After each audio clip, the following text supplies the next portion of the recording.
Don't treat him like a side piece. Come in this truth plan and treat you like a side piece. He's the God of mercy and wrath. So do you want to fly or do you keep the Bible on cop? The Most High is my rock. TK. Rock. The Most High is my rock. The Most High is my rock. The Most High is my rock. In the name of Messiah, the Most High is my rock. The Most High is my rock. The Most High is my rock. Yeah. The Most High is my rock. I keep my Bible on cop. The Most High is my rock. No time for cupcake and the cutting. Hit the streets and start cutting. The Israelites are bubbling. The Israelites are coming. I don't celebrate Thanksgiving. You can keep the stuffing. It's pagan, disdain, it's vain, it's nothing. The European Union about to hit the button. And I feel sorry for you if you think the Lord is bluffing. That's why I hit the booth and I tell the truth. Are you fishing with the truth? Homie, where's your fruit? If the Most High is your rock, don't treat him like a side piece. Come in this truth plan and treat you like a side piece. He's the God of mercy and wrath. So do you want to fly or do you keep the Bible on cop? Shalom, Israel. Shalom. And welcome to another live class with the Israelite School of Biblical History and Practical Knowledge. We're located at 8524 South Braeswood Boulevard, Houston, Texas, 77071. Our class times are Monday and Wednesday from 7 to 9, Friday from 6 to 8, and Saturday from 10 to 2 p.m. If you're local in Houston and you want to partake, feel free to come down and join us. Okay, we have a school in San Antonio at 4219 Centerdate Street, San Antonio, Texas, 78217. Their class days are Tuesday through Saturday. We're also located in in Albuquerque at 7710 Manuel Boulevard, Suite F, Albuquerque, New Mexico, 87110. As well as our newest school in Virginia at 2610 Granby Street, Norfolk, Virginia. Is it online? 23517. All right, and their class times are Tuesday, Thursday, and Friday from 7 to 9. Okay, if you're local in Virginia and you like to attend class live, feel free to join us. As you all know, we just celebrated the day, the Feast of Tabernacles. That's why we haven't been online. So it was a good time. If you missed it, you know that sign that they put up, "Wish you were here." Yeah, we had a good time. We had a good feast. A lot of new brothers and sisters for their, it was their first Feast of Tabernacles. So it was definitely a good time. God. A lot of singing. God. A lot of eating and drinking. Our upcoming feast is what? You just said it. Hanukkah? Yes, sir. Right, that's in 2 months. So, we put it out there early because the time it comes up real quick. So the next feast is going to be Hanukkah, that's in 2 months. December 19th. December the 19th? Yep. December the 19th. There it is. What else? We got our kids class.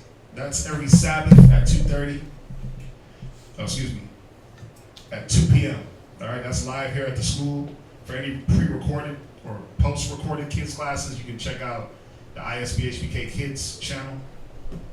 Okay, for any pre-recorded classes, you can check out our cable show. It's every Saturday at 8:30 on hmstv.org. We went into a new season with that, right? This last season's over? Yeah, okay. You can check out the Blog Talk Radio with Mashaba. He does it every Tuesday and Thursday at 9:30 a.m. That's blogtalkradio.com. It's a podcast. If you have any questions, you can contact me at 303-557-8979. You can contact Priest Kazakia. He's at 281-707-2737. text only during class. You can email us at isbhpk@isbhpk.org. Okay, if you like any garments made, you can go on Facebook and search everything Israel wear, all one word. And you can put in a request for anything you would like pertaining to a garment. The school department is also selling fringe shirts. Okay, and they're gonna post that. She'll post the flyer up for that, just to raise a little bit of money for the school. What else is there? Any donations you like to give? You know how we do. We got the Wells Fargo. We got the Google Wallet for any monetary donations for any, books, pens, any type of learning supplies, dictionaries, apocryphers, Bibles. You can mail those to any one of the schools that we mentioned earlier. Okay?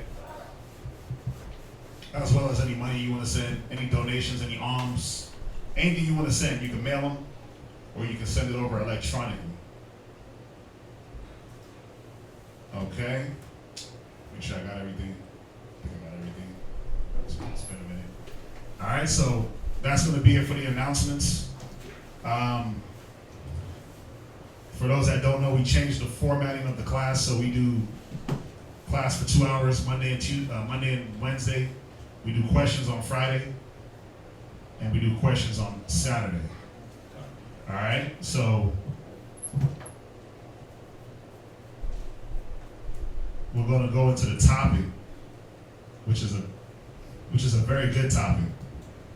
And brothers and sisters. This is a topic for brothers and sisters. It's for the nation. I mean, the one thing about Israel and a lot of Israelites, and we're gonna be dealing with self-motivation and being a self-starter and taking initiative. The one thing about Israelites is that they always tell us that we're not a people that take initiative. We're not a people, we're lazy, right? Ain't that what we've been told? That we're lazy? Israelites are lazy, we're bums, we're this, we're that. Now, a lot of us get the truth and we change from that lazy, procrastinating mind state into that, you get that zeal, right? You get that fire. But a lot of our fire burns out. And for some, it burns out faster than others. How long you been around? Yeah, 17 years. So there gotta be something in you to keep you around for 17 years and battling and dealing with the ups and the downs and the bumps and the bruises. Something gotta be in you. And for a lot of brothers and a lot of sisters, you start out with that something. What is that something? Who knows? Zeal. Zeal, right? Mm-hmm. It's a love of the word. It's a love for your people. It's a love of self. You start out with that. It's a love of getting the knowledge. It's a love of understanding where you were and where you're trying to get to. But a lot of us lose sight and lose that zeal. Why? Because you lose, and this is not in the class, but you lose the vision. You lose the vision, and the scriptures say where there's no vision, the people perish, right? So, I mean, you can go here. You want to go there now? Yeah, just open it. You can go there now. Where's it at? 2 Corinthians. Yeah. 2 Corinthians 7 and 11. Yeah. What's that? What's the title? Well, we titled it, Am I Losing My First Love? You can title it Self-Motivation, Taking the Initiative. You can title it whatever you want, but we have it titled, Am I Losing My First Love? And the reason why I have it titled that way, because everyone that's sitting in these seats, and everyone up here, we're all motivated or should be motivated by that first love, that first thing that got you sitting in those seats. That's what should be propelling your Israelite career, right? That's what should be propelling this mind to want more and push you for 17 years, 20 years, 40 years, 60 years, striving for the truth until death. But why do men not die in the truth, but they'll get the truth, leave the truth, and die in the world. Why? Because they lose that love. So let's go to where he wants to go. Yeah, it's 2 Corinthians 17 verse. I'm sorry, 2 Corinthians 7 verse 11. 2 Corinthians chapter 7, verse 11. For behold, this selfsame thing that ye sorrowed after a godly sort. Right. So you saw the way you were in the world. We all saw the way we were in the world, and what the Most High expected of us. Mm-hmm. And then we got to be around brothers and sisters, and we got to see what was expected of us. What was the new standard? Right? That there was another level than just being a Christian. Mm-hmm. Right? There was another level than just being a dirtbag, scumbag, drug dealer, pimp, hoe, whatever. Right? Whatever you were in the world, or if you were just fake thug, fake thugs, you get no love. Right? Or right. You were the office space guy, you know what I mean? You was a thug in the car, and then you just was a yes man at work. Right? Whatever you were, you was a loser, wow. And you saw there was a whole nother level. Wow. To whether it was your belief or your spirituality, whatever, you knew there was a whole nother level when you came around. And when you first started coming to class and when you first started experiencing the scriptures. Huh? And even before that, you know, you got the brothers. I like that you went here. I like that you went here. Because you got the brothers and sisters that they swear to God. They swear to Christ himself that they know the Bible. Like, I know that Christ was black. Right. Right? I know that I was an Israelite. I can I'll bet my life on it that I knew these things, and I felt the inkling in my spirit, and a lot of us do. A lot of us did. You know, I hated church. I hated church. I hated everything about church and the Bible, but I knew that somehow I was connected to this book just in a different way than what church was teaching me. But see, the difference is, and I'm not going to jump, I'm going to let you finish. Go ahead. What carefulness it wrought in you. Right, so he said you sorrowed after a godly sort, right? Right, so you saw what a loser you were back in the world. You saw what you were before the truth. And then you realized, like, wow, I got to set myself to a whole other standard.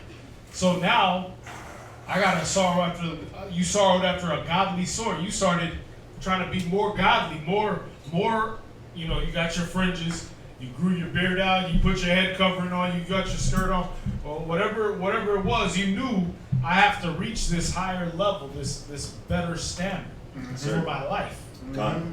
Go ahead. What carefulness it wrought in you. Right, and it started making you careful. Okay, I'm checking my labels, right? The cats was checking they Dove products, you know, checking their soaps. Yeah, the beef sausage got pork casing. God. Yeah, that type. You on that level. Right. You on that type of level. Like, oh, they putting red 40 and everything. You can't eat this. You can't eat that. Now, when you knew you get that super zeal too. You know what I mean? Hey, where you cooking my beef at? Yeah. You know what I mean? Don't cook that where you cook the pork though. What enzymes are those? And I want clean cut. And yeah, my pills, they got to be vegetarian capsules. God. You got over righteous. Super righteous, right? Super brews. You turn into a super brew. Con. Right? God. Brothers turned, ancestors turned into super. You never went anywhere without the head covered. You, man. What was the biggest thing?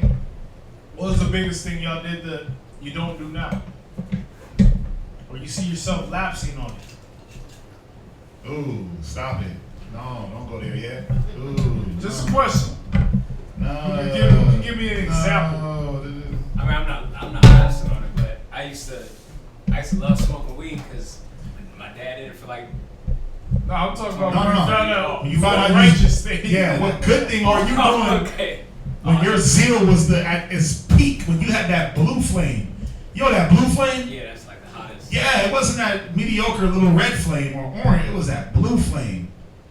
What were you doing to get that flame? What they call it in Dragon Ball Z? Y'all both know. What is Super it? Saiyan? When you go Super Saiyan. Y'all both know. I don't know. He been schooling me. When y'all was Super Saiyan for the truth, right? You was just glowing. How did you get there? What is it that you were doing?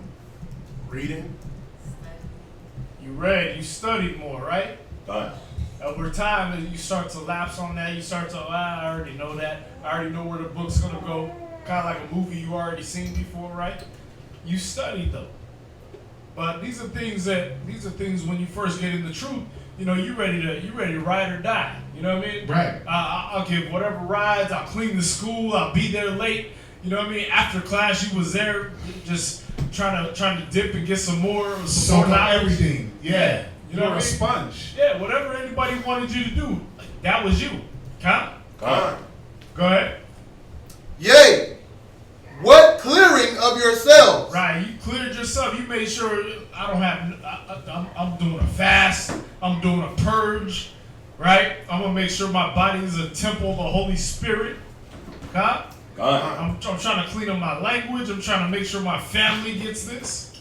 Right? I'm going around and watch, read. Yea, what indignation? What indignation? You was cussing out mom in the Holy Spirit, right? Yeah, you hated everything that was against the truth. God, no, I don't celebrate Christmas. What's wrong with you? No, I ain't a Muslim because I don't eat pork. You was going off on people. Right? What indignation? You had that fiery anger to represent the spirit of the Most High. Go ahead. Yea, what fear? What fear? Right? You was worried that anything might displease the Most High. Go ahead. Yea, what vehement desire? And what vehement desire? Nobody can pull you away from it. There was, I'll die for the truth. Remember that one? Oh yeah. I'll die for you, brother. I'll die for Christ. A week, a month in, I'll die for this truth. God. 6 months later, you died in the truth. God. But not that spiritual death. You died because of and blamed it on. At Matthew 13, man. Yeah. You didn't have that root. You got choked. Go ahead. Yea, what zeal? Right, and what zeal, man. That's the topic of the conversation right now. What zeal you had. Well, somebody look that up real quick. Give me that definition, zeal. What zeal you had when you first came in? What zeal we all had when we first came in, huh? Zeal, passionate ardor in the pursuit of anything. Passionate what? Ardor in the pursuit of anything. What's that? Spell that word. A-R-D-O-R. Ardor. Ardor. Passionate ardor. You had a fire in you, man. You had a fire in your belly. You said you was passionate about it. Think of the things that you actually get passionate about, man. We all know you get in a fight, you get in an argument. That's when the passion gets inflamed, man. But there used to be a passion for the Holy Spirit. There used to be a passion for the scriptures. Mm-hmm. It used to be like, you would talk about, you would talk about this like it was the new album that dropped.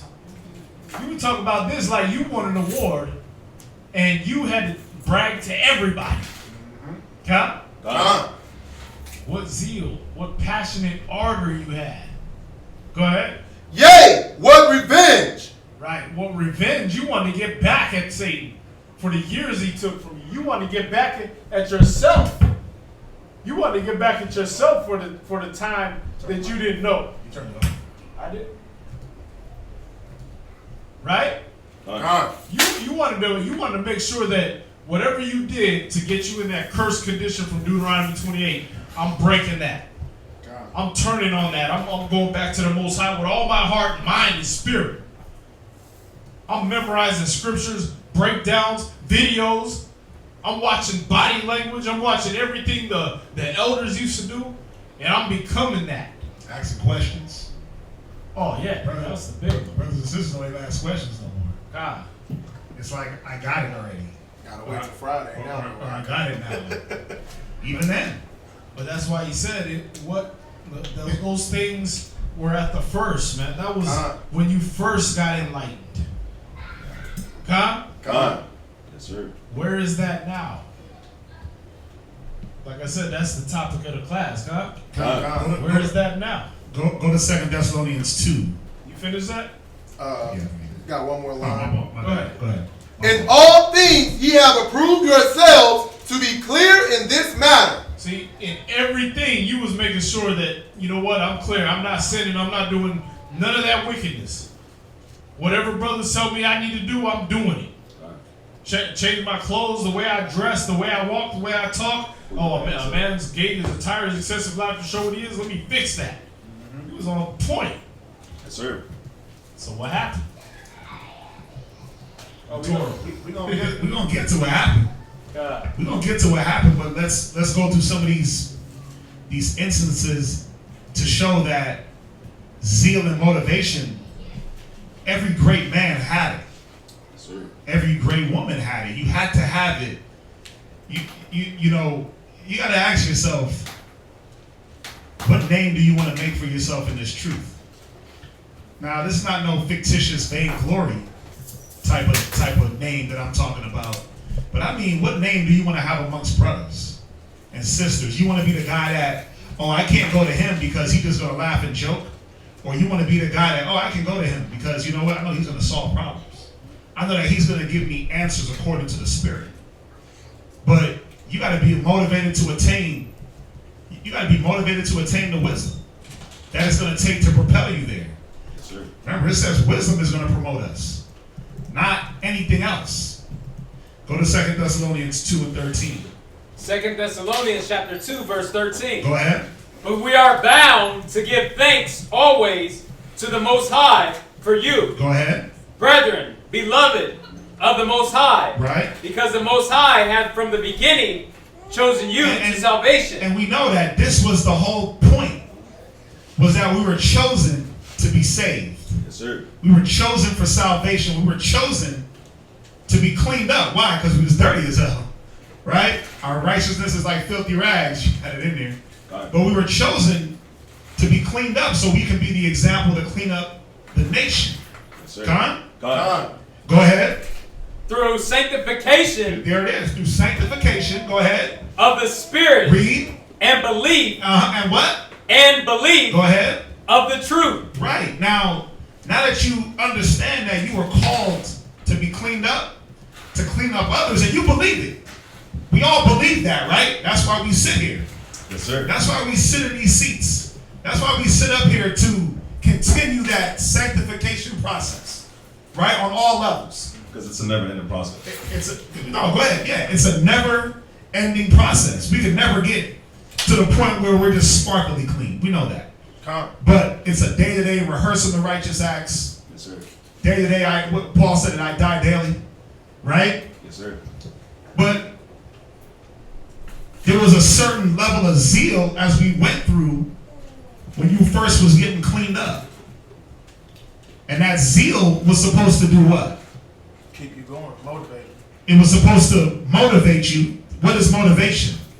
Look that word up. Not only be motivated, but there was supposed to be a self-motivation that came from, wow, somebody took the time to get me right? Huh. Wow, I got right. I got off drugs. Damn, I stopped being a whoremonger. Damn, the Most High loves me. He actually gave me the opportunity to get the word. Or you could have been a nigga on the streets, right? God. Could have been that guy that was just popping from chick to chick, house to house, right? Absolutely. With no aim, no vision. You could have been that woman in that abusive relationship, getting beat by that husband, or beat by that boyfriend, or getting pimped down the block. You could have been that sister. But the Most High said, no, we're going to clean you up. Not only for you, because a lot of sisters and brothers got children, right? God. And future children coming. God. So not just for you, but how about for them children you got? How about for those children you want? How about for that righteous husband that you wanna get the attention of? How about that righteous sister that you want to attain? Well, I gotta clean you up first before you can get any of that. So you said, oh, you know what? I like that. Even though the process was hard, it was, oh God, the purge, the dipping, you dip that fine gold in the fire. Yep. Damn, man, brothers is blazing me, right? Brothers is checking my spirit. Or my husband is checking my spirit, but you went through it because in the beginning, you died for the truth.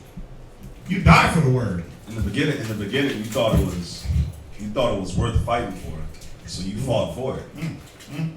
But after a while, it's like, Speak, brother. It's like the scripture says, you know, in your mouth it's sweet, but when it hits your belly, it gets bitter. So when that bitterness starts to kick in, you're like, man, I don't know about this Bible thing. I just don't know no more. Or no, you still know. You still know, but day by day, that flame. Yeah. Day by day, that torch that was never supposed to burn out starts to dim. Day by day, that gold, like it says that we were in Lamentations, that gold becomes dross and dim. Start to rust up. Day by day. You start looking back at how you were before, and you're like, was I really that bad? Or, man, I was...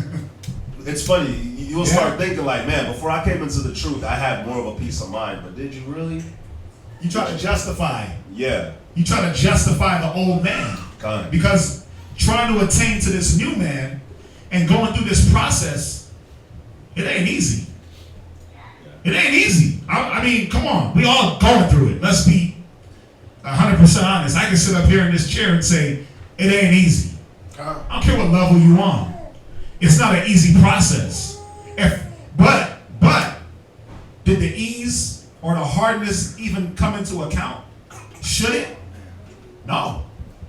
It shouldn't. Because the sight of what I'm doing things for is what should propel you, not how easy it is or how hard. Yes, sir. It's why am I doing this? Why was I called? Go ahead, read on. If you got something, just cut me off. Did you want that definition? No, read motivation.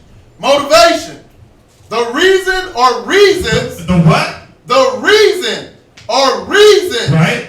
One has for acting or behaving in a particular way. Right. So, what are your reasons? What's your motivation? What's your motivation? It's like when you're driving to class and you drive down Bissonnette and you see the prostitutes walking, does that motivate you to keep pushing and keep fighting so that they can see a better example? Does that motivate you? Or when you're passing out flyers, or just in general, when you see how your people carry themselves at work, your Israelite brothers and sisters that's blinded, when you see how they carry themselves at work, does that motivate you to keep doing what you're doing, to be an example to them so that they can be like, man, you're different. What is it about you? You're not having the issues that I'm having. Does that motivate you? But a lot of brothers and sisters did operate in that mode, but slowly turned back into the things that they were hating, the things that they hated to see. Yeah. That vehement desire, that clearing stops. It stops for some sisters, it stops for some brothers, because we're going to go into the because. I don't want to jump yet. Go ahead, read on. 2 Thessalonians chapter 2, verse 14. Whereunto he called you by our gospel. Go ahead. To the obtaining of the glory of our Lord. Wait, you were called to do what? To the obtaining of the glory of our Lord, Yahushua HaMashiach. Read verse 15. Therefore, brethren, stand fast. No. Get wavery. Stand fast. Go ahead. And hold the traditions which ye have been taught. You see, it's telling us here, just in this block of scriptures, why you were called and what you were called to do. You were called to be shown that the traditions you ran off of, that lack of motivation, that lack of care, that autopilot, that selfishness, because you weren't selfish in the world. No matter how good of a person you thought you were in the world, you weren't that good of a person. You weren't that great. That's why you were called. He called you because you were base. You were a base thinker. You didn't think on things spiritually.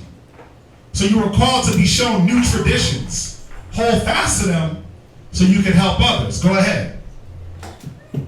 Whether by word. Whether by what? Whether by word. See, read verse 15 one more time and then get Micah 3 and 8. Therefore, brethren, stand fast. Right? And hold their traditions. He said, stand fast. Get rooted. See that belief? The salvation through sanctification of the Spirit and the belief of the truth. That's what you were supposed to stand fast in. Oh, Christ is black? Damn, Christ is black. What'd you do? You ran to every family member, Bible in hand. Man, Christ is black, y'all. And guess what? They were like, nigga, you crazy. And you were like, well, guess what? This is what I believe. And you stood on your square, right? And you took all the heat, all the bullets. And they looked at you like you was a damn maniac. When you showed up wearing fringes and a dress, they were like, what happened to the tights and the pants? You like, that ain't modest. You like, well, I'm gonna wear my skirt. I'm gonna wear my dress, no matter what y'all say. Submit to a man. What the hell are you talking about? This is a woman's world. You're like, no, that's not what the Bible says. You stood fast, or was supposed to, and not just for a year, not just for 2, not just for 8, not just for 17, not just for any allotted amount of time. Yes, sir.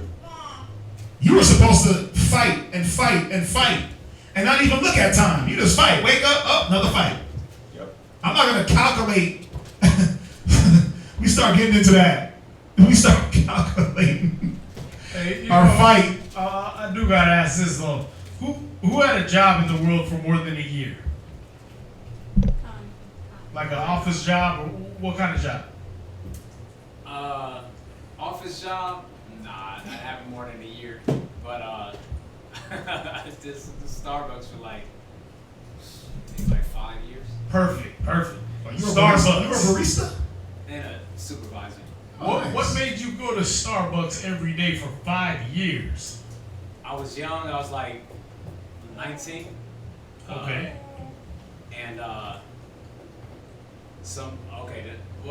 So your motivation was just being young and stupid? Nah. What made you do that? Well, okay, I had to wake up early, like 3 in the morning.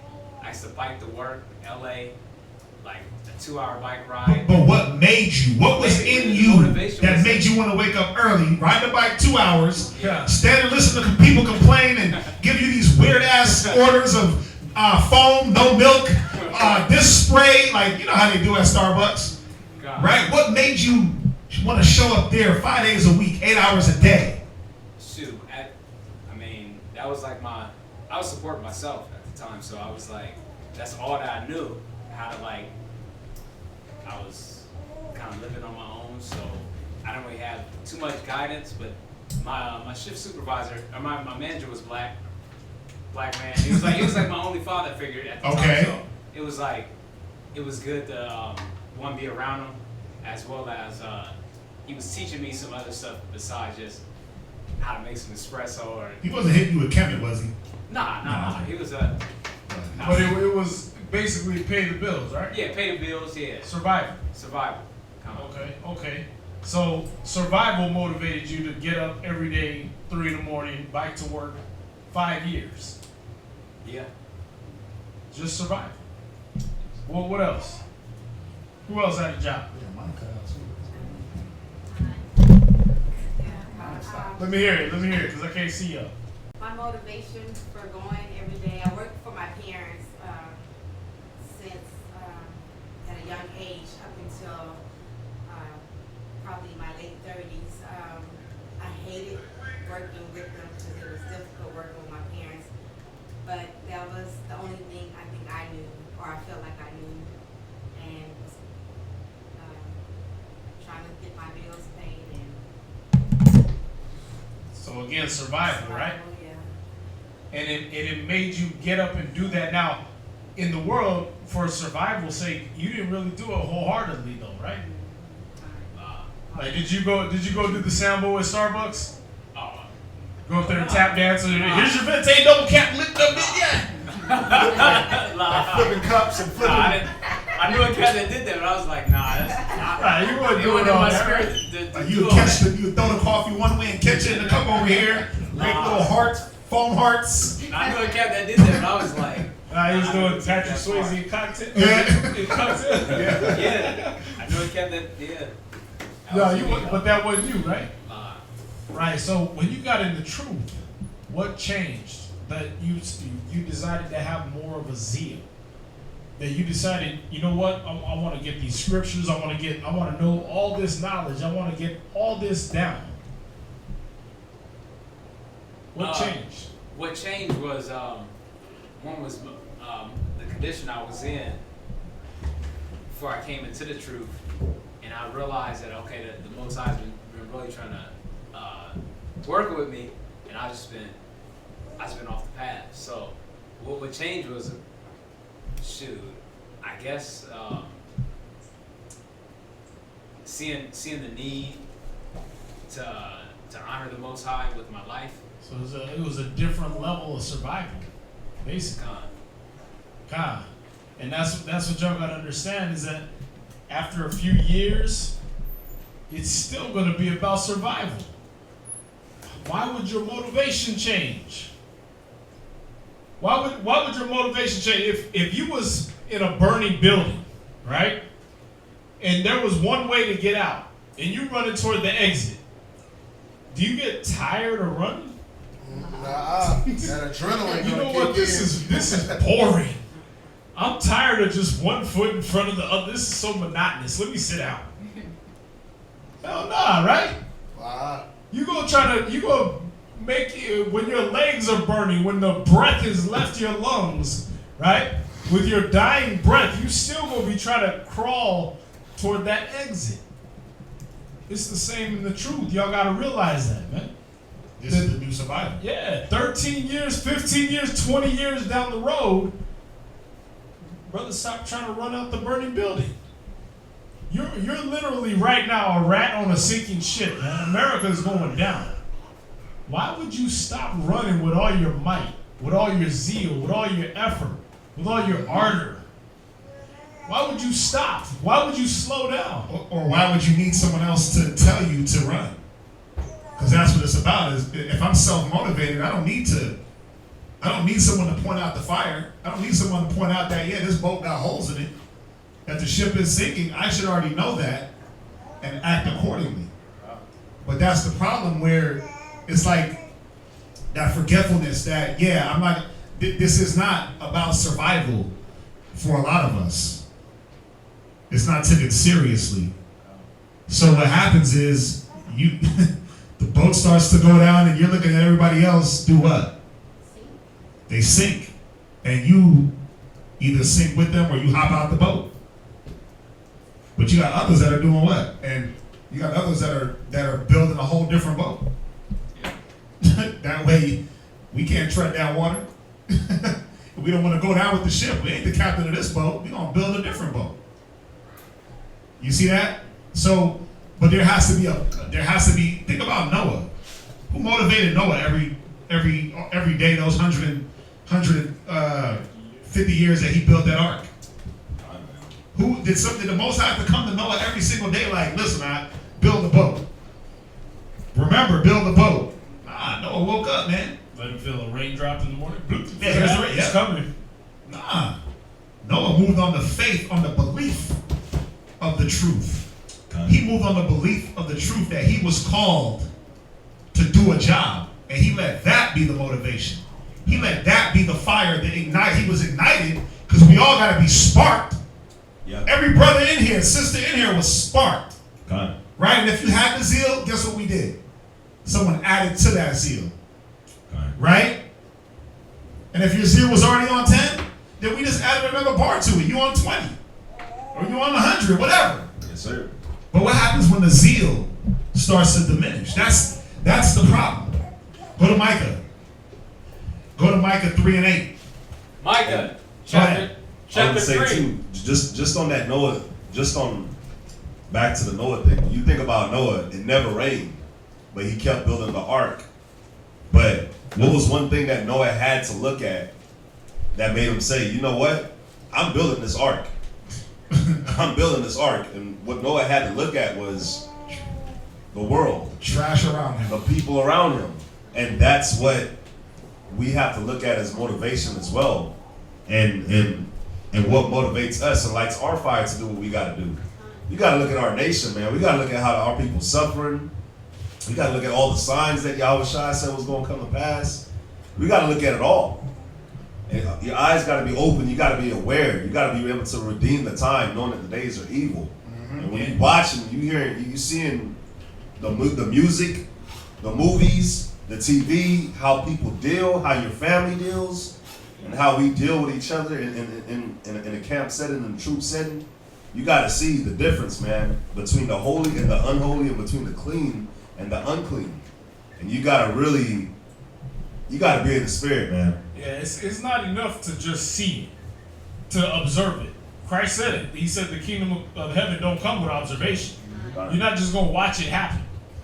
No, there got to be a zeal. If you're wondering if there has to be a zeal, like, do I really got to be that passionate about it? Can I just sit around and read the Bible? Do I really got to be that passionate about the Holy Spirit? Can I just talk to people and yeah, Jesus Christ black, know? No. If you're really wondering, does there got to be a zeal? I want to grab this real quick. It's Revelations 3:15. Revelations 3 verse 15 and 16. Correct. Revelation. No, we're not going to that one. Go ahead. Chapter 3, verse 15. I know thy works, that thou art neither cold nor hot. And this is Yahushua himself addressing all the churches, addressing you as the church, as the camp of the Most High. I know your works, that you're not cold or hot. Go ahead.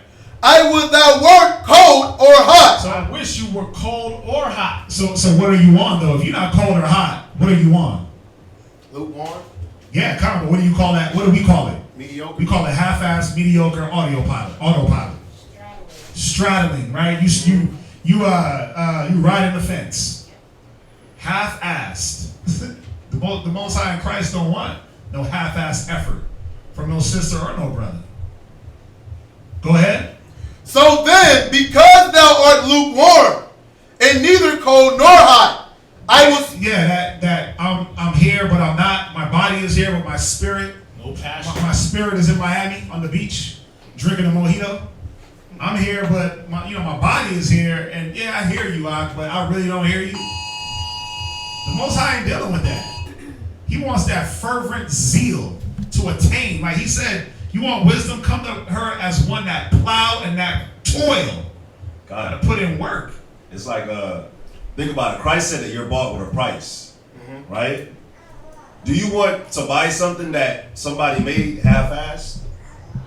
Like you go buy your food and they didn't season it? They didn't wrap your burrito right. You bite it, it fall apart. You know who hates that? Your guy. But you go buy your burrito, man. I feel them though. You go buy you a burrito. You paid for that. You spent money on it. Yeah, and they didn't wrap it. You bite the burrito and all the fixings fall through the bottom. It's like me. Like I had bought a car, and 3 weeks after buying the car, the head gasket blew. It's like, what the hell, man? But you got to look at yourself like that. Is that what you want to give to Christ? Because he bought you with a price. You owe. You owe. You're in debt. He wants to use you as a tool to do his work here on earth. Right. And you're not being a dependable tool. Nope.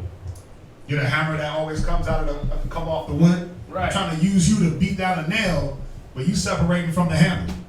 God. What good is that hammer?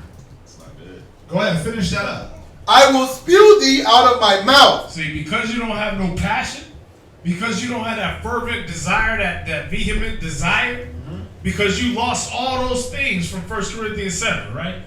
Because you let those things slowly just peel off over time. Now what? He said he's going to spew you out of his mouth. And this is how you know. This is how you know that the way brothers and sisters move is wrong. When you dip gold into the fire, what are you trying to do? Refine it, and once you let it settle and you pour it and you do what you got to do and you look at it, it gets brighter, right?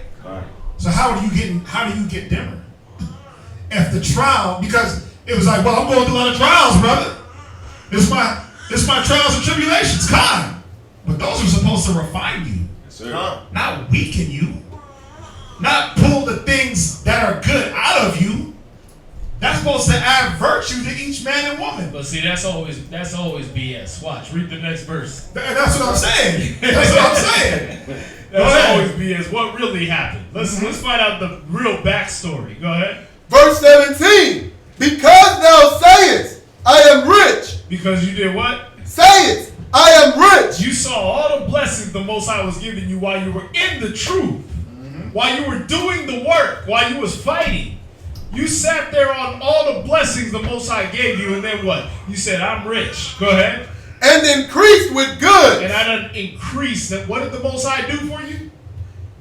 And have need of nothing. He said he increased you with goods. Increase you with goods. Spiritual goods, physical goods, carnal goods, money, a house, a family, a dog if you wanted one, right? Like he told David, I gave you your master's wives. I gave you such and such things, and if you wanted anything more, all you had to do was ask for it. But what happened? You said, I'm rich, just like David. I'm good. I'm rich. I'm increasing goods. I'm good. Con. Oh yeah, hey, come out with us, pass our fight. You know what? I'm good. I'm good. You want to talk? I'm good. You okay, brother? I'm good. You okay, sister? Shalom. All that the Most High bless you with to keep you good and comfortable as a human being to keep doing His work, you start looking more at those things. And you start saying, you know what, I'm rich. I'm increased in goods. I'm okay. I'm sitting pretty. I'm going to wax fat and kick it. Remember that old trap? Go ahead. And have need of nothing. And I don't have need of anything. The Most High done took care of me, but you know what? You stop saying the Most High done took care of me. You do like ancient Israel. You start saying in your heart, I did this. I made me. I made me. A brother's trying to go into you. Look, I already knew the truth before I came here. Whoa. Y'all are hindering me. The hell? No, you didn't. Y'all are taking my zeal. All this work is taking my zeal. I don't need nobody telling me what to do. Sisters, I don't need no man telling me what to do. I got here by myself. I'm the one that goes to work. I work the job. Con. I'm rich. I'm increasing riches. Go ahead. And knowest not that thou art wretched and miserable. So you forgot that in the eyes of the Most High, that even in the eyes of other brothers and sisters who are holding you by the standards of the Most High, you're what? Wretched and miserable. Ratchet. Yeah, she ratchet. You're ratchet. You're miserable. Go ahead. And poor. And poor. Spiritually and carnally, you're poor. Because the Most High only been giving you enough to get by. Yes, sir. There's a scripture the brother read to us a long time ago. He said, what is it? Dang. Moderate riches are sufficient for the righteous. The Most High gives you enough just so you can live, to keep you good, to keep you right there. But you ain't rich in the world. You go in the world with your the paycheck you get in the truth. You go in the world with the job you got right now. That job is helping you just pay the bills right now. Keep clothes on your back, food in your mouth. You ain't rich. You ain't Cardi B rich where your kid got Versace bracelets on. You know what I mean? No. Where your kid got Swarovski $80,000 bassinet. Yeah. All gold. Yeah. You ain't rich like that. You know what I mean? You got enough to get by, but what did you look back and see? Oh, I'm good. But who got you good? How you got good. And now you gave up the zeal because I'm good. You gave up the zeal, the hunger. You like the old boxers, right? Not old like old, but old in the game. You get to a certain point, you done knocked some people out and everything, and you stop practicing. You stop practicing. You stop going to the gym, hitting the speed bag. You stop running miles. You just get it. You start drinking more. You start getting comfy. You start hitting the cocaine. A couple of white girls. Next thing you know, you zap Judah. Next thing you know, you washed up boxers. Yeah. Finish that up and let's jump back. And blind. Right. And naked. Yeah. See, you forgot. Without the Most High being there, without the brothers being there, without the motivation, you're blind. You don't know where to go. That's why, I was talking about Rib about this. She's like, what happened to so-and-so? Oh, they work over here. Wait a minute. I thought they were going to, when you leave the truth, you're supposed to do something better with your life. I was like, you would think, right? These niggas swear up and down that they had better lives before they got the Bible. And that they were football stars, they were R&B singers, they was on the path to stardom. You would have niggas swear to God, like, it's like, you never never met back. that sister. Oh, she back with her mom with her 90 kids. Yeah, you back with your mama. You know what I mean? Like, what happened to that brother? Oh, he working at Walmart. What happened to all that ambition you had? Yeah. What was he like? Is he the supervisor? Is he the manager? Is he the owner? Is he franchise Walmart? Yeah, aisle 3. Yeah. You know what I mean? Clean No, He's a breeder. No, he monitors the damn checkout, the self-checkout line that tells you next. Next. But I thought, and I swear she asked me, she said, I thought when you leave the truth, you're supposed to do something better. You're supposed to live your best life. Nah. No, but you went back and you went back and popped on 3 niggas in a month. Oh, man. You went back and went all the way back to your filth. But the mind is, but think about it. Why though? Because that zeal. Because you forgot that. Just going back to the point. Go to Micah 3:8. You forgot that you were called for the sanctification of yourself and to hold fast to tradition. And that this is a matter of survival, man. Con. Your own survival, the nation's survival. This is a fight. Anyone that hears you, is there. It's about their survival and yours. Yeah, just like a fighter, though. If you forget that you in the midst of a fight, you just gonna sit back. And get beat up. If you don't have no motivation in the fight, you gonna get your ass whooped. Yeah. What was Rocky always yelling? Oh, y'all forgot Rocky, man? Yeah. Rocky or the corner? No, Rocky. What was he In the always fight? yelling after the fight? Adrian! Boom! He had his motivation all the time. Yeah. The whole fight. Nigga was getting knocked out on the ground. Move legs, come on, move. Cut me. Adrian! Yeah. Rocky, you can do it. All the way through the fight. But what's your motivation, man? What's giving you your zeal? What's keeping you on your feet? Because you get hit one time, and instead of the Most High, instead of Yahweh, You like, Mama! Coming back home. I'm running back to Mama's house. Mama, Daddy! These niggas are treating me wrong. Or you run back to the old boyfriend, you run back to the old weed. I need you. Alcohol. You start yelling them things. That's just what old Israel used to do, though. Old Yeah. Israel would always go back and build a golden calf. Yeah. They'd always forget what brought them out of Egypt, man. And that's what we do every day, man. That's how you lose that zeal. You forget what brought you out of that captivity. And you forget that the trial is not to harm you. The tribulation is not to take away from you, but to add to you. But it's about how you look at things. Go back to Micah, read Micah 3:8. Let's try to get through some of these scriptures. Micah chapter 3, verse 8. But truly, I am full of power. I'm full of what? Of power. Because now that you've been called and chosen to be sanctified, to clean yourself up, you get full of this power, this wisdom, this knowledge. Your sword is like Excalibur. It glows and it makes the right? Like you on Star Wars. Go ahead. By the Spirit of the Most High. Read. And of judgment. And of what? And of judgment. Right. He said, read it one more time from the top. But truly, I am full of power. Right. By the Spirit of the Most High. But to do what? Read. And of judgment. Uh-huh. And of might. Go ahead. To declare unto Jacob his transgression. Because that's what you were zealous for. Going right back to the Corinthians. Oh, what zeal. What clearing of yourselves. You hated all abomination. And you were sitting there doing what? Brother, that's off. Sis, that's off. That's wrong. That's wrong. The Bible says. It was always the Bible says. The Bible says. The Bible says. Right? And you were there for your people. You were supposed to be that pillar of change into righteousness. Go ahead. His transgression. Right? And to Israel his sin. Go to Philippians 4:9. That's what we were all called for. This is the job. Isaiah 58:1. Cry aloud, spare not. Show my people their transgressions. This is the job. At the end of the day, if you want to sum it up, this is what we're supposed to do. Common.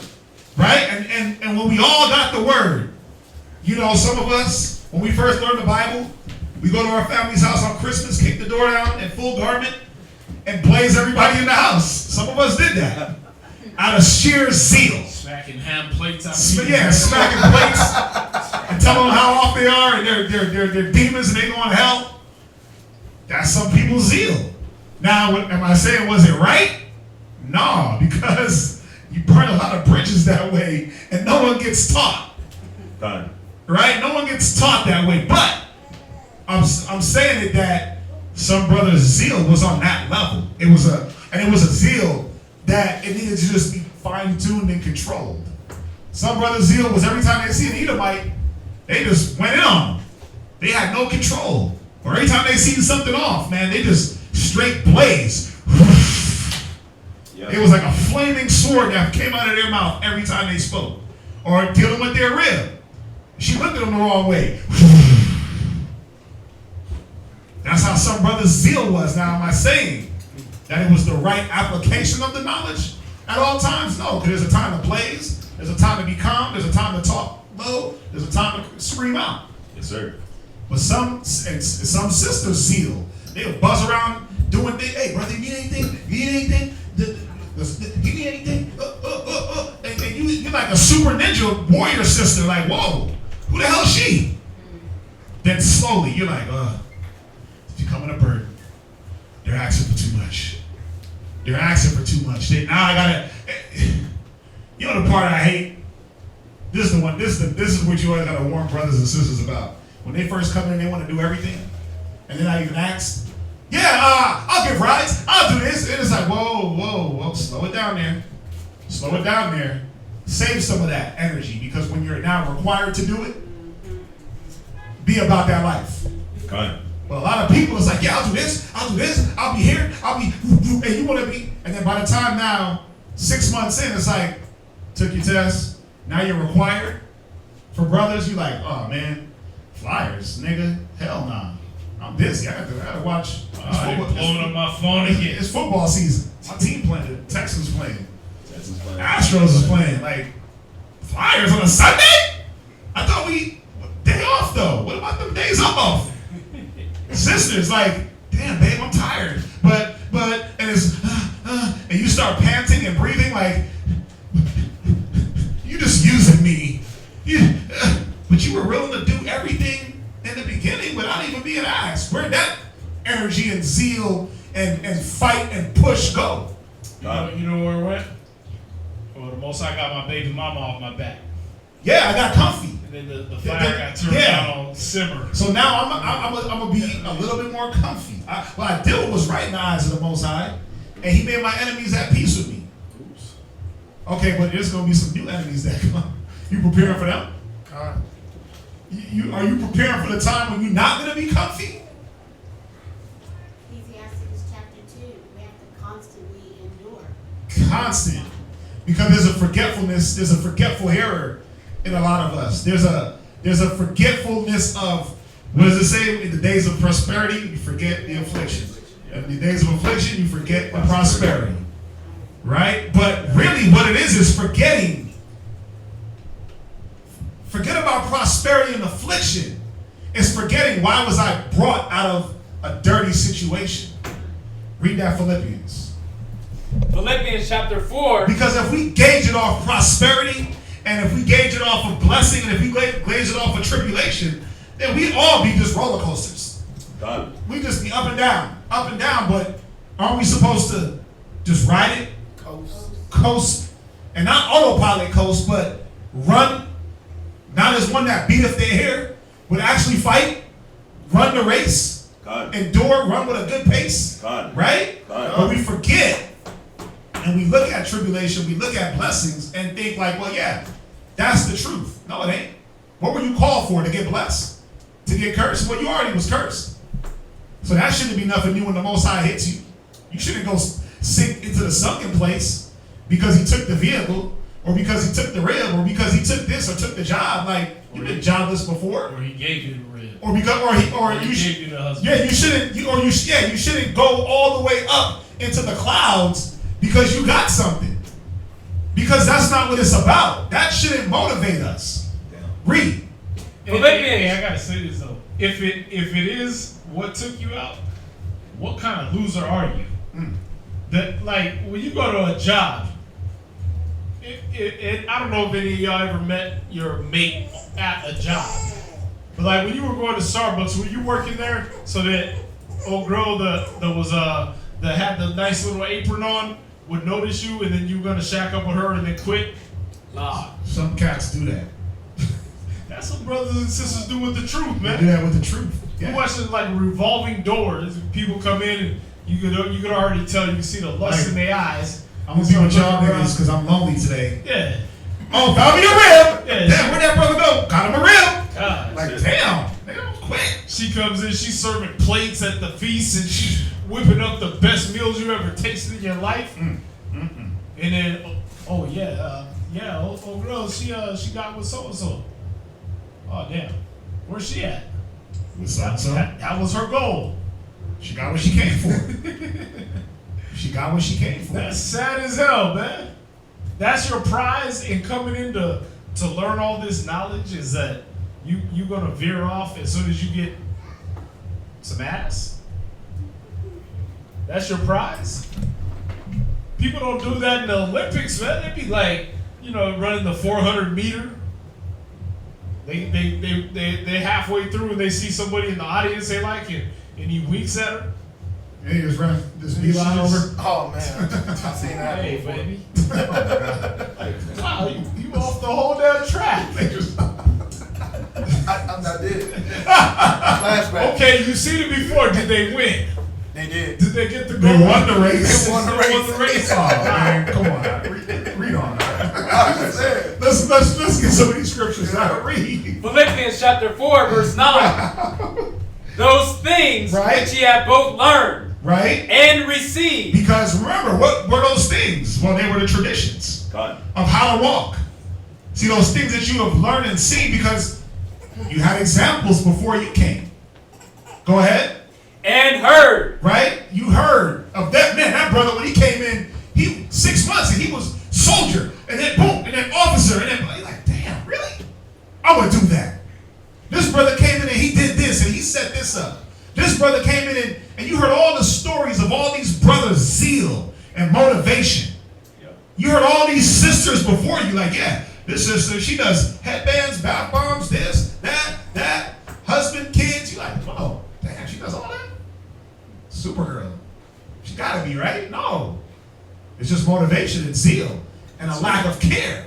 God. So all the things you heard, go ahead and seen, read, And seen in me. right? Do. No, don't do. Do. No, act like they ain't there. Do. Go ahead. And the Most High of peace shall be with you. Right. The scriptures is telling you that there's examples Yes, sir. of zeal if you needed it. Go to Acts 18:5. There's examples of zeal amongst us.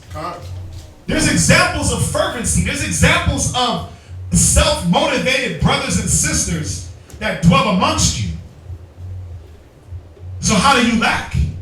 How does one lack if you have these things amongst you? I'm not going to go there yet. I'm saving that. I'm going to show y'all how. But I want y'all to think on it and think about yourself. And think about when you first got the Bible. I don't care how many damn years ago it was, or months ago, or days ago.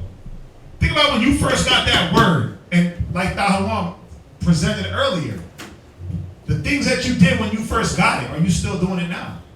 Are you still putting in those deep study sessions? Are you still exploring the word like it's brand new? Or are you reading over it like, oh yeah, heard that one. Oh yeah, I got that highlighted. I'm going to read that no more. Your Bible is like a big cheat. So it's like, I got the precept there, so I'm going to read that no more. Because, no, are you going through the word and searching out mysteries and saying, damn, you know what? Let me read that one more time because it might give me a new outlook that I got a bunch of more other scriptures under my belt. Look that word up. Or let me look that word up. Right? Or let me ask. Let me ask a question on that real quick. Yes, sir. Is that mind, because it's a mind state. It's a mind state that's in you. You know, there was something that I did every time I went home, and I still do. And The first thing I do when I get home, and my kids will tell you, I go home. You notice I don't take my Bible home. I got a Bible in a pocket for at the house. The first thing I do is I keep them on the bed head, right above my head. I take them and I put them on the bed and I open them. Before I even take off my clothes, my books are on the bed. That way, I'm like, even if I don't read, at least I know I'm in that habit of always putting my Bible and opening it and sitting there. And I might be doing 50 million other things, but they're there. I never lose sight of what it is I need to be doing. If I'm folding laundry, that book is open. I don't care. Even if I'm putting together a class and I don't even go to the Bible, but I'm on my phone, the Bible is open. I'm in that habit. You got to make these habits. That way you don't lose certain things. Because studying is one thing where after 6 months, niggas think they got it all. It's like Christ is black, who Christ came for. I know how to keep my ribbon checked. I can halfway motivate myself, so I'm good now. I ain't got to study no more. I got class. I watch a couple videos on YouTube, get double-minded. But I don't got to keep diving into that book to keep myself steadfast. That happens, listen, you'd be surprised. That happens to sisters too. So a lot of you sisters, man, would actually used to study back in the day. And then you let everything around you deter you from getting into that book, or even Bible app, or even just Bible app in the car, audio Bible. You got to get into that habit. Because if not, then it's easy for you one way, 6 months you're one way, and then 6 months later you're like, damn, how'd I get here? Through a slow progression of forgetting the goal, forgetting the mission. So let's read about Paul. Go to Acts 18 and verse 5. Let's see. Book of Acts. Yahushua came to Paul, right? We know the story. Paul was a Pharisee. Yahushua came to Paul, and there wasn't much discourse between Paul and Yahushua. There wasn't no whole 8 books of what Yahushua told Paul to do. He said, go to this city, go do this. It wasn't like Peter. It wasn't like Peter. Step right. by step, every city right. with Peter. No, he told Paul, boom, boom, boom, boom, boom. And that was it. Let's see what Paul did. Go to Acts 18 and verse 5. Read that. Book of Acts, chapter 18, verse 5. Go ahead. And when Silas and Timotheus Read. were come from Macedonia, Paul was pressed in the spirit. No, he was lazy in the spirit. Pressed in the spirit. He was all about the flesh, nigga. My back hurt, my legs hurt, my arm hurt. Pressed in the spirit. Go ahead. And testified to the Jews. Right, so Paul was on his job. Fine. Read on. He was motivated. He was motivated. Pressed in the spirit means he was motivated. He got a fire lit under him to talk to the Jews, to do his job. Go ahead. That Yahushua was Mashiach. And when he Read verse 6. and when they opposed themselves, Right. and blasphemed, So they started coming up against Paul. Right? They opposed themselves and they blasphemed. Like, nigga, you talking madness. That Jesus cat ain't no savior. What did Paul do? He shrunk in his chair and ran? he shook his raiment. He did what? Shook his raiment. No, he got scared. He wanted to fist fight. I don't know about this truth thing no more. The steadfastness that was in him dissipated. He shook his raiment. Go ahead. And said unto them, Right? your blood be upon your own head. Read. I am clean. Yeah, I did my job. I woke up every day. I came to y'all. I showed you the word. I did what was told of me. Now, again, how many times did Yahushua come to Paul? How many times did we read about Yahushua coming to Paul? Once. In Acts, the 7th chapter. Yes, sir. Paul, why dost thou kick against the pricks? There was not lengthy discourse between them like, okay, this is what you're going to do. You're going to go to this city and I'm going to give you these instructions and then you're going to go talk to these brothers and then when they come against you, I'm going to be there for you. No. Paul had this zeal, this desire. And what was his desire? What was his zeal perpetuated on? He said it. He said it in Romans. What was his hope in his prayer? That what? Come on, y'all. That all Israel should be saved. Right. So his zeal, his motivation was his people. That's right. It was nothing else. It was no carnal riches. It wasn't, he's looking at Timothy, it's like, well, this nigga, man, I gotta teach him. Man, he ain't getting it, man, I'm out of here. He wasn't motivated by the men and looking at them. He was looking at the nation. Yeah. That was his zeal. God, man. That was his motivation. That was his incentive to get up every single day and go teach hard-headed niggas. God. Right? And then when they didn't want to hear it, dust off his shoes. Next city. Read on. From henceforth, Right? I will go unto the Gentiles. I'm gonna go where? Unto the Gentiles. No, I give up. Unto the Gentiles. How come he didn't just quit? How come he didn't just quit when his own people came up against him? How come he didn't just say, man, these niggas, man, bruh, I don't know, man. Like, if they ain't gonna believe me, who is? Right? Well, we know that he was going to the Gentiles. We ain't done with that. Okay. We know he was going to the Gentiles, the Israelites in the Gentile state of mind. He had to go to these Gentile nations because we were scattered amongst the four corners, right? God. So we know that he wasn't just going to like directly to Esau, like, let me go talk to the Edomites. He was trying to win the people that were scattered amongst the Romans, the Corinthians, the Galatians. Y'all get that, right? Come. Go ahead, read on. Verse Salakia. Verse 7. Verse 7. Uh-huh.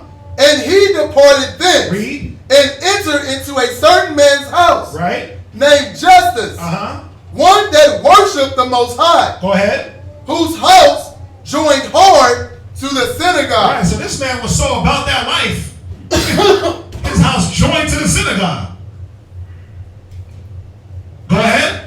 And Crispus, Uh-huh. the chief ruler of the synagogue, believed on the Most High Go ahead. and all his house. Read. And many of the Corinthians, hearing, believed and were baptized. God. They were what? Baptized. So Paul's job was going to get accomplished regardless.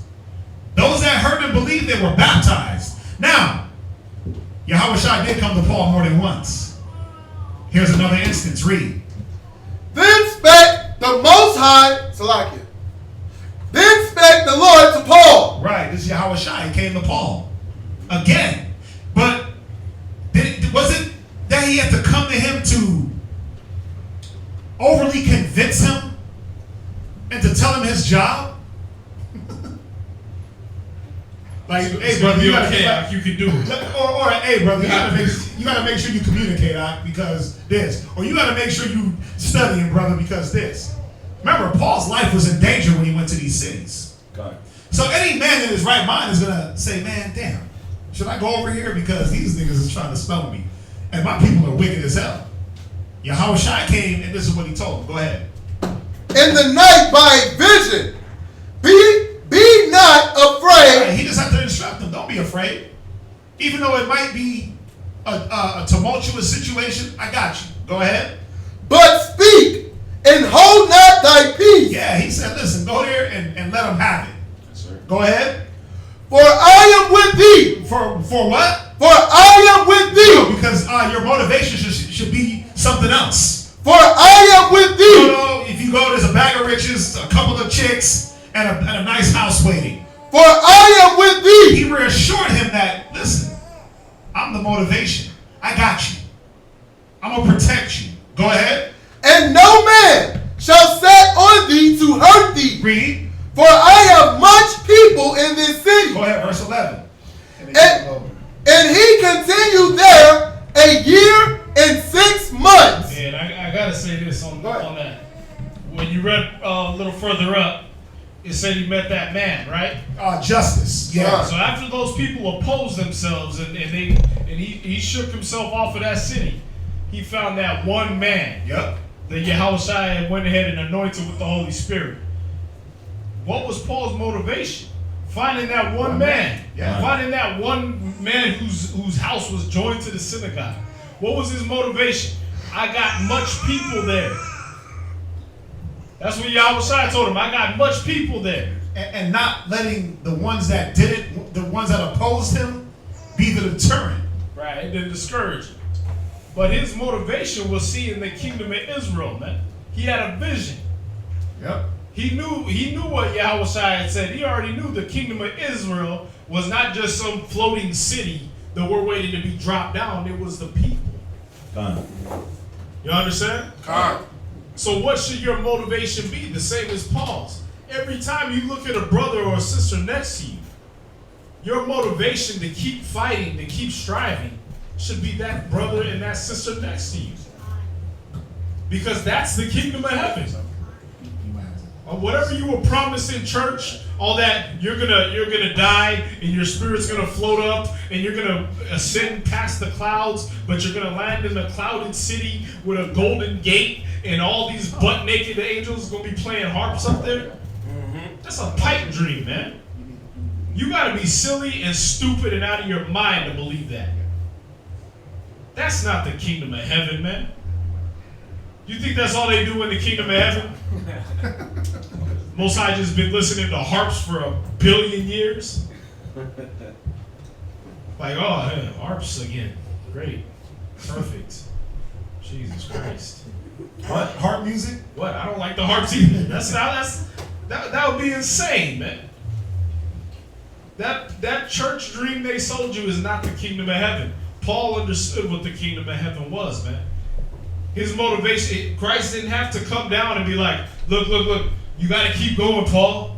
No, he said, listen, when you go to the next city, because he knew Paul was going to head there anyway. Yeah, he wasn't like, Paul, I command you to get off your ass and go to the next. Paul had his own zeal before he even met Christ. Yeah. Remember, he was zealously burning down churches and killing people. He said it. I was zealous and killing Israel. He had his own zeal. God. So he didn't have to come down to motivate. He's like, listen, when you get to the city, don't be afraid. Why? He didn't have to tell him, listen, go to this city. Nah, Paul's going to the city. I'm just going to give him instruction for when he get there. Yeah. Because he's going to go there and spread the word no matter what. The man was shipwrecked, came out the damn ocean, and was still teaching the Most High. Still teaching the word of the Most High. Still setting an example. Why? Because his zeal came from knowing that the people were the kingdom of heaven, man. He was in the kingdom doing his job. Yep. Long as he was around his brothers and sisters, waking them up, teaching them, being taught by them, being ministered to by them. That was the kingdom of heaven, man. Like we read in Thessalonians, he was sanctifying them through the Spirit. But you know what? You know why a lot of us lose our zeal is because we think the kingdom of heaven is still what they sold us in church. We still think the kingdom of heaven is I gotta die and get to heaven. And then nobody wants to die, right? Like old boy said. Everybody want to go to heaven. Everybody want to go to heaven, but nobody want to die. God. But see, that's the thing is if you believe in the church thing, you like, shoot, well, I gotta die to get there, and I don't want to die. But what if your dream got replaced with the kingdom of heaven is already here? It's cold. It's already right here, right now. It's what you making of it. The kingdom of heaven is within you. God. That's what Yahweh said. He already told you the kingdom of heaven ain't observation. You ain't looking up in the clouds and the kingdom. Oh, man, I can't wait till I get there. Or it ain't gonna be over here. Look here nor there, but the kingdom of heaven is within you. Yeah, it's all the people. It's your brothers and your sisters, man. Yep. What is my motivation? That this brother be sin-free one day. That this brother be sin-free one day. That we get to sit down as equals at a table and just drink and not stress. And we get to reminisce over all the things the Most High did for each one of us. That's peace, man. You know why that's cold? Because think about it. We all in here got the knowledge. We all in here got the knowledge, right? Where do we look? Where do we look for the evils to come? Within. No. They don't come from outside. They come from out. So who doesn't want a life where you don't got to worry about the evils from outside coming in because we're all righteous? That's what I want. Where I ain't gotta look over my shoulder because some thirsty nigga out there is trying to sleep with your rib. Done. Or I can sleep in my house without worrying about the police shooting through the window. Or somebody breaking in. Or you could let your kids go play in the park and you ain't gotta worry about them not coming home. You get to walk through a land where you don't fit the description. Mm-hmm. Think about that. That's the kingdom. That's the kingdom. That's what Paul was moving around for, though. You ain't gotta die to get there. Nope. Nope. You don't have to die to get there. It's already here. But there is stipulations on how to get it. Go to 2nd Ezra. That was a beautiful transition. 2nd Ezra 7 verse 3. There is ways that you gotta get it. It says the saints of the Most High will take the kingdom. But how are you gonna take it? You can't be no Rudy Poo, gangster thug. I wonder if heaven got a ghetto type nigga thinking that you're gonna get the kingdom. It's not happening. But you also can't be autopilot. I'm not sure. 1 minute I want the kingdom. The next minute I want the world. 1 minute I want to be a righteous sister, but I like smoking weed and popping mollies. I want to be a good brother, but my definition of good is different from what the Bible says. I'm going to stick with what the world says. As long as I go to work and go home and sit around with my boo, hand in hand, watching Seinfeld or something, as long as I sit around the table and eat dinner, and my family is around me and we all eat dinner and talk, that I'm a good man. Nah. See, there's stipulations on getting this kingdom. There's stipulations, and there got to be a certain motivation even in this. Go to 2nd Ezra. Chapter 7 and verse 3. 2nd Ezra, chapter 7, verse 3. Go ahead. And I said, speak on, my Yahweh. Then said he unto me, the sea is set in a wide place, that it might be deep and great. Go ahead. But put the case, the entrance were narrow, and like a river. So think about it. You got the sea that's set in a wide place that might be great and deep, right? It's the same thing with our kingdom, man. Our kingdom's going to be great. It's going to be great. It's set in a place where we can't even see it right now. It says that we see through a glass half clear.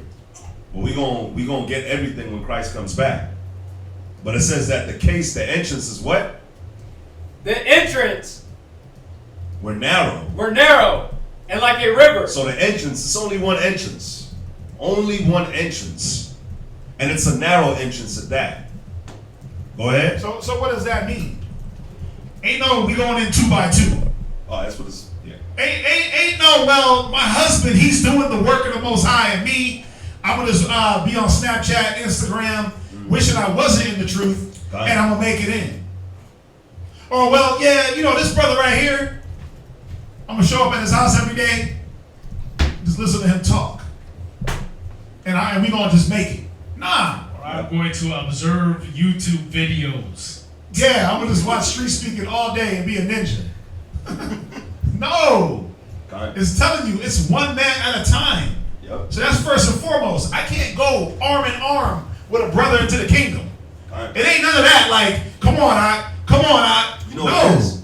You know what it is? It's like when you see like those old movies or something like that, where they got like that bridge, and the bridge got like pieces of woods missing, and it's with a rope. And it's real wobbly, and only it's one like person. Wobbly. Indiana Jones and the Temple of Doom. And you gotta cross that big gorge. Yep. And that bridge is like, we gotta cross that.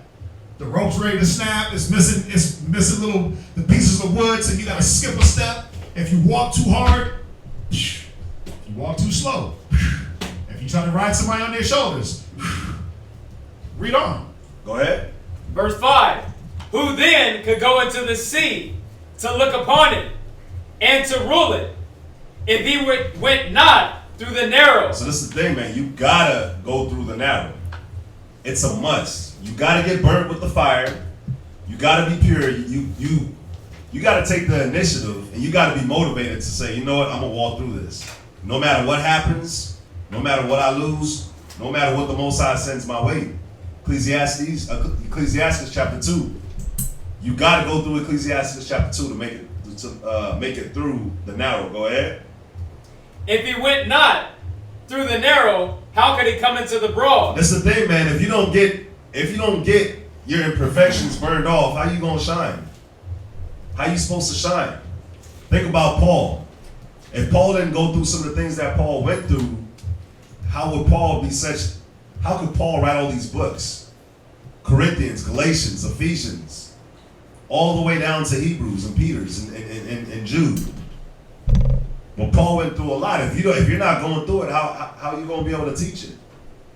Where's your example going to be at? Where's your experience? Where's it going to be at? Think about Joseph. Joseph had to go a slave, being sold by his own brothers, and then the Most High rose him up. Became the leader of Egypt. Think about Jacob. Had to work 7 years for one, 7 years for the other, 6 years just to be able to leave with the family. Think about David running from Saul. You got to go through the narrow to get the deep. You got to get the imperfections burnt off. You got to learn. You got to be a base so that you can learn what you need to learn so that you can abound. Go ahead. Verse 6. There is also another thing. A city is builded and set upon a broad field. Yep. Go ahead. And is full of all good things. The entrance thereof is narrow, and is set in a dangerous place to fall, like as if there were a fire on the right hand, Go ahead. and on the left a deep water. Go ahead. Now these two conditions right here. What type of condition is this? Hot and cold. Huh? Hot and cold. Okay. But one side's a deep water, the other side's a fire. Yeah. What condition is the Most High set you in? We just talked about it earlier. Survival. Oh, Yep. you're in a condition of survival. That's the Most High trying to wake your ass up. When you try to make it into this kingdom that He has promised you, you gotta fight like it's for your survival. There's not an option. But there is. No, but there is. Yeah, you Not can to cut walk you off. backward. Yeah. Or you can just jump into the fire. God. Or you can try to swim. But He's giving you the path. It's right there. Yep. There it is. But brothers is like, nah, bro. I know how to swim. Watch. And you get sucked in my whirlpool. You like, but I thought I knew how to swim. No, I'm fireproof. Watch. I got my fireproof suit on. Watch. And you hop in and it's like, what the hell you do that for? All you have to do is just And it's walk the line. It's like 2nd Ezra says later on in that same chapter, this is the condition of the battle. Because see, if you jump in the fire, what are you going to have to do? Feel it. No, what are you going to have to do if you jump in the fire? You burn? I mean, if you're so-called fireproof, what are you doing when you get in the fire? You're proving it. We just said it. You gotta survive. You're surviving. gotta if survive you jump in that the fire. water, you know what I mean, Right. sharks or Prove whatever, or drowning, whatever, you want to try to survive there. Why not survive on the path that He set before you? Calm. When you was working at Starbucks, what were you doing? Survival. Surviving. When you was at the job with your parents, what were you doing, sis? Surviving. Yeah, because you weren't at Starbucks making Coke. Yeah. You weren't at Starbucks like, man, I'm gonna serve this Sprite. Right? I mean, were you? No, you made the Starbucks the way they showed you. Right? And you were motivated in that, and you pushed to that. Because you knew, okay, if I make the Farmo Crappa Lappa Latte the right way, the customer's gonna be happy. I'm attaining I'm attaining the kingdom of Starbucks that way, right? I won't get fired, and Right. I'll survive. My caramel frap with foam, no milk. Right? But you knew that if I did things the right way, if I used the little machine, the foam machine, and if I put the right amount of syrup and I use the right size cup, then I'm gonna attain the right result. Right? Fine. We walk the straight and narrow. Every day you woke up. Why though? Why did you do it the right way every time? Oh, shoot. Well, complaints, written up, you can get fired. Because you saw the result, God. and the result made you feel good. The result was the motivation, right? The result was like, oh, okay, I did this right. Damn, I got a praise for that. They're paying me to do this. Damn. The customers are happy. My boss likes me. Let me keep doing it the right way so I can get more of the glory, the good result. Yeah. That was the motivation for a lot of people's jobs.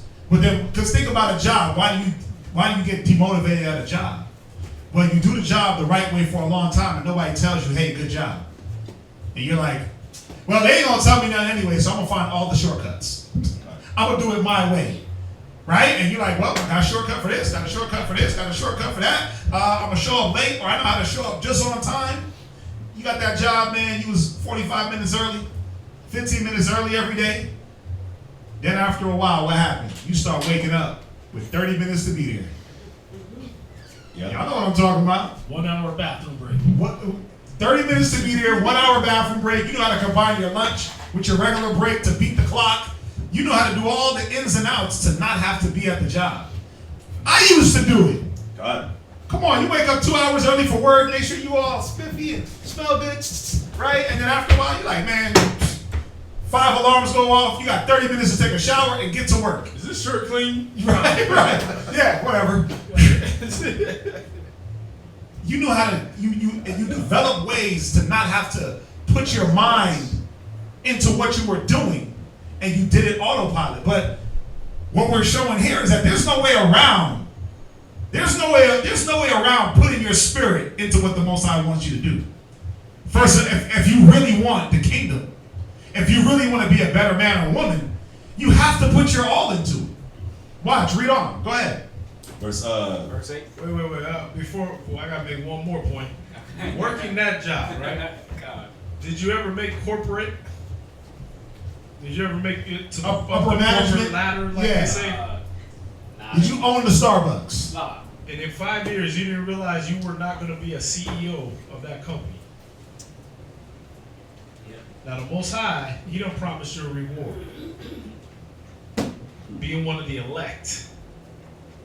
See, you actually got a benefit in this. You actually have a good reward waiting for you to either be the elect or to be the chosen, to be a king, to reign as kings on the earth. But niggas is like, I got benefits too.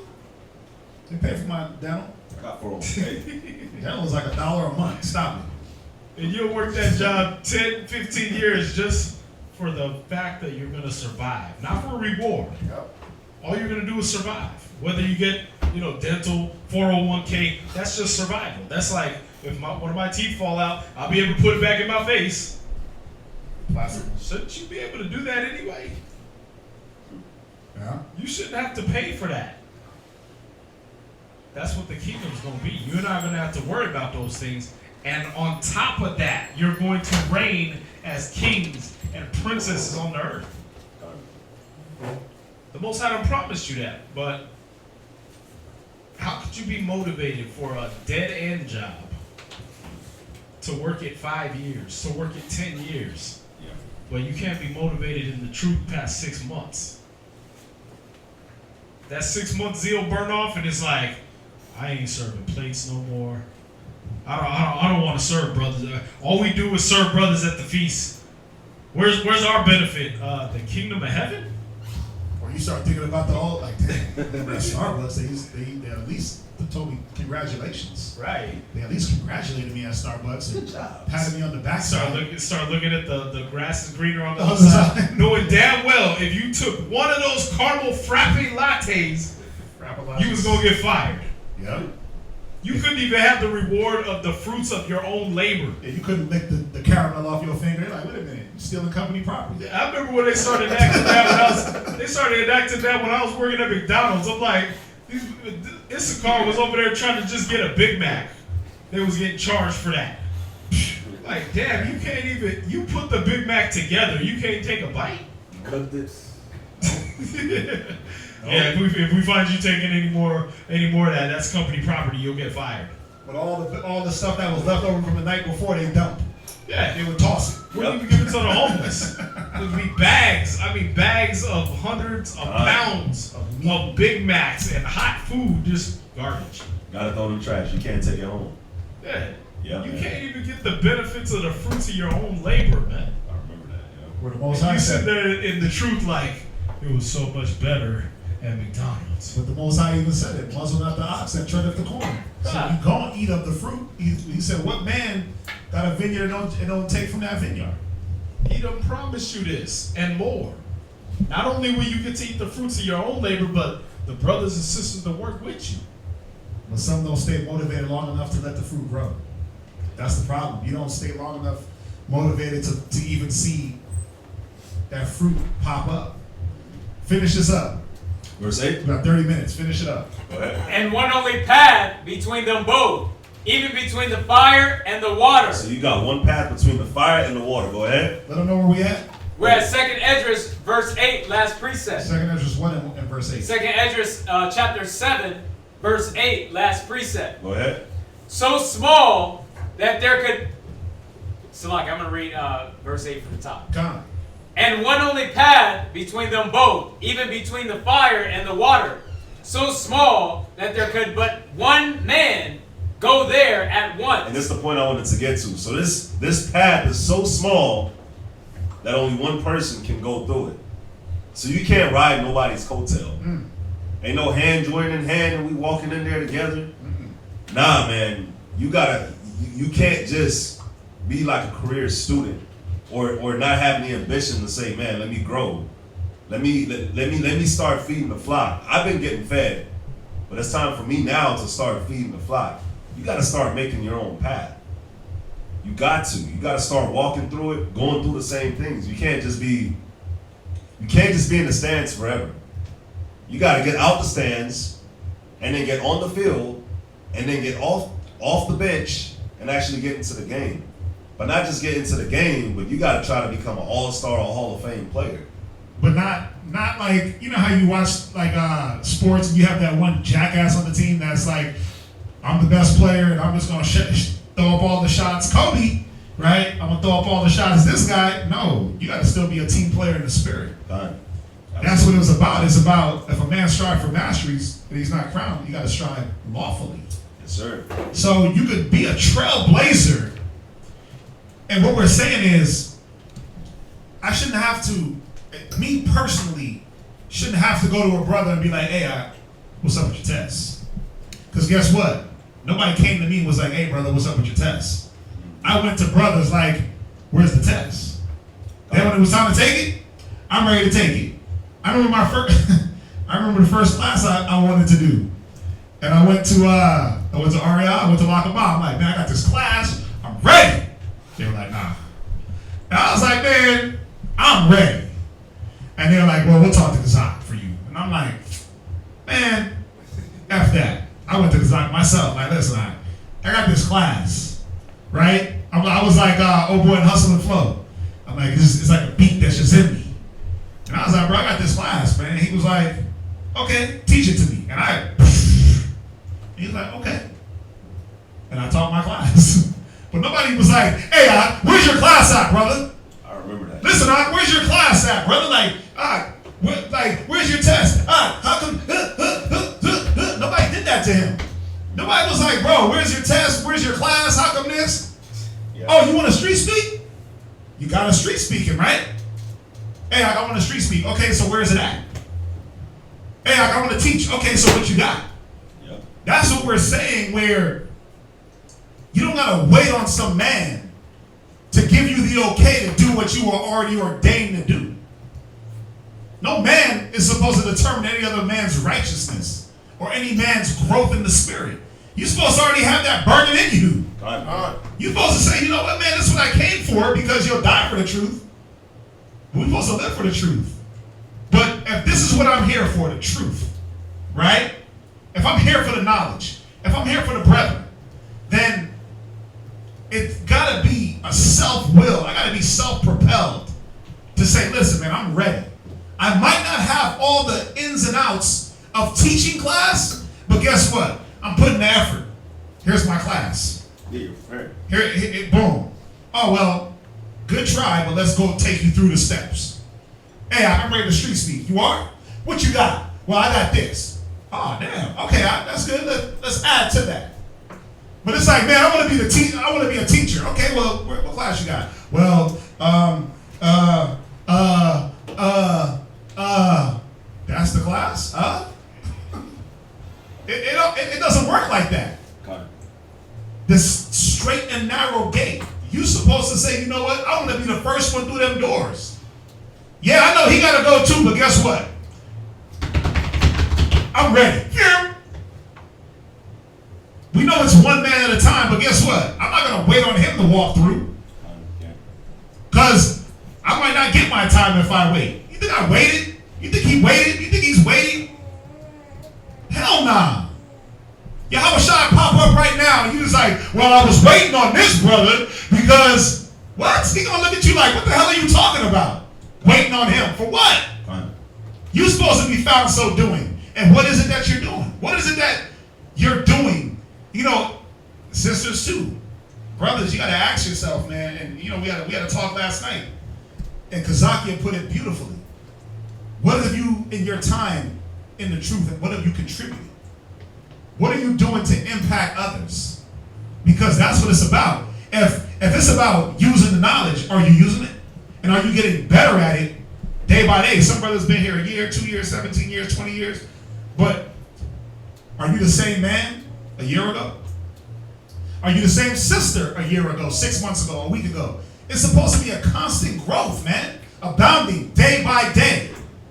Are we abounding? Or are we just standing still like that fig tree? Well, we putting all we putting into that tree. Let me go redung that tree. Damn, he still ain't bringing forth fruit. Man, cast him off. Put it in the fire. Yeah. So that's what we have to ask ourselves is, am I constantly abounding? Am I growing? Is there growth in me? But is my growth perpetuated on a man coming to me every single day like, hey, I wake up and go do this? Nobody gotta wake me up to tell me what I gotta do day by day. When y'all see me move around, ain't nobody like, hey, cause I get hit me up like, hey, I go over here. I'm like, boom, boom, boom, boom, boom, boom, boom, boom. Now, is it just that only? That I know what I gotta do and I'm doing it? Now, am I adding on top of what I know I should be doing? See, that's where we get caught at. Let me get this done. That's where we get caught at. Go ahead. St. John 15:16 real quick. That's where we get caught. Well, I already know what I'm doing, and I'm doing it. But now, am I adding? Am I adding to what's already been laid down, or am I just autopiloting what I know? Y'all see this? Go ahead. St. John 15:16, and brother, give me Revelation 3:19. St. John chapter 15, verse 16. Ye have not chosen me, but I have chosen you. See, Yahushua chose you. For what? Go ahead. And ordained you. And gave you orders. Go ahead. That ye should go and bring forth fruit. That you should go and bring forth what? Fruit. What are you supposed to be doing in the truth? Bringing forth fruit. You're supposed to bring forth fruit, man. God. A lot of you don't bring forth fruit for this reason. Read that Revelation 3:19. Revelation chapter 3, verse 19. As many as I love, I rebuke and chasten. Go ahead. Be zealous. Be what? Be zealous. You don't have no zeal. The only way you're going to attract people to this truth, you got to have a zeal, man. People don't follow you if you don't believe in what you're doing. Yeah, y'all see that? Yeah, you can't be some mediocre Rudy Poo cat. Like, here's the Bible, guys. Like, nobody, man. When they brought the cat over for career day, when you was in school, if y'all ever had that, when they brought the cat over for career day, were you cool with the accountant? Nah. Were you like, man, when I grow up, I want to be just like that nerd with the glasses and the tie on, who looks depressed, who's drinking coffee to survive? Were y'all motivated by that? Nah. When the guy went up there and he's just like, I basically do accounting, and what accounting is I take the books that a bookmaker does and I organize them into. You were like, the hell out of here, you boring ass thing. You shooting spitballs at him and everything, right? But that fireman, right? The fireman that came in with the axe, and he was like, yeah, I basically just save lives all day. And it's the greatest. And I get to wear a cool suit, right? And an oxygen tank, and drive this truck, and you're like, damn, that would be him. Now, was it because of what he was saying, or was it because of how he was saying? How he was saying. How he said it. Because when that fireman came in, if he was like, yeah, man, I basically just put my life on the line all day, and I got to run into burning buildings, and give people 90% of our CPR, calls are CPR calls, ladies dying. yeah, and resuscitations. If he just came like that, you would be like, he gets a spitball too. Yeah. Right? A fat wet one. Yeah, if he came in like the accountant, you'd be like, nigga, get out of here. I don't want to be no damn fireman. Who the hell want to run into a fire and be baked up like a pork chop? Or die from smoke. Hell nah. Right? Done. If he came in like that with no zeal for what he was doing, he wouldn't care. If the dare officer was like, yeah, kids, don't do drugs. Drugs are bad. You'd be like, I'm going to do some drugs just to get through this damn meeting. Huh? Yeah, you wouldn't be motivated to not do drugs, but the dare officer came in with the scratch and sniff drug guy. Here, smell this. This is what drugged out people smell like. He was like, oh, God, what the hell? Nah, listen, well, you don't want to be in the cell, and we got to detox you in the cell, and you're throwing up all over yourself. He was like, oh, God. But it was the zeal, man. Yeah, it was scratch and sniff crackhead. Yeah, they had the scratch Wow, and sniff. you got a whole different dare program. Wow. Yeah, it smelled like earwax and Cheetos. I know what crack smell like, but damn, they got a sticker. Wow. But they came in with a zeal, right? They came in prepared. And a lot of y'all, you're not gaining fruit because you don't have no zeal.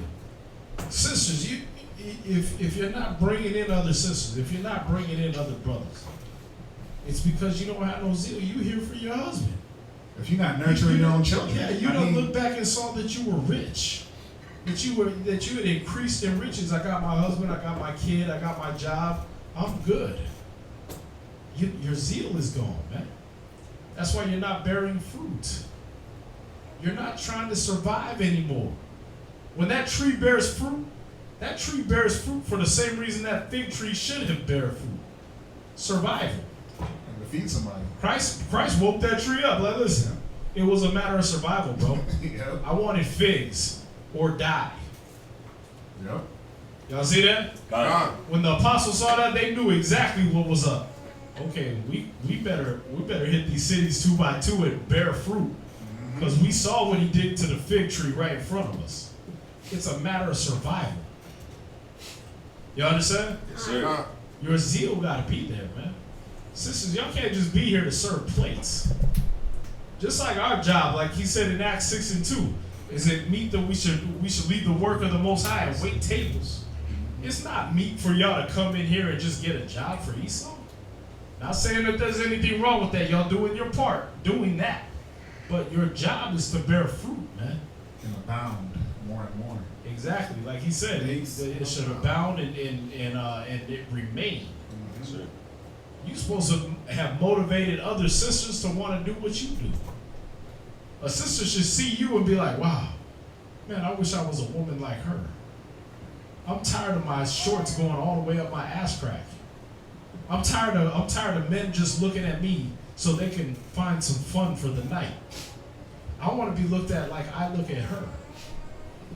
Brothers, your presence should wake people up. Your presence should make people want to be like you, man. They should see you and want to be you. Because of the zeal you got for the Most High, the zeal you got for your people. If you're not bearing fruit, your zeal is dim. Your light is fading. And that's how you know, just off that, that's how you know that the tools are there. The tools have been given for you, for your zeal to continue to grow. Go to 2 Corinthians 9:8. This is how we know that the tools, the Most High said it. He gave us what's sufficient. God. So, yeah, brothers should look at you and be like, damn, I want to be like him. But it's sad when new people come in and we got to be like shielding them from brothers. And no, wait a minute. His zeal is burning stronger than brothers that been here. So let's not let them dim him. Let's keep feeding his zeal and adding to his oil, and maybe he'll spark brothers that are here. That don't even make no damn sense. How's a new brother gonna spark an old brother in a way where now his motivation overtakes yours? his initiative is stronger than yours. Nah. New sister coming and she's more willing to give herself to the body, while you still struggling whether or not you getting the truth.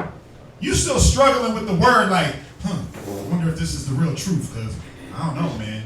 I'm looking at this over here, I don't like that.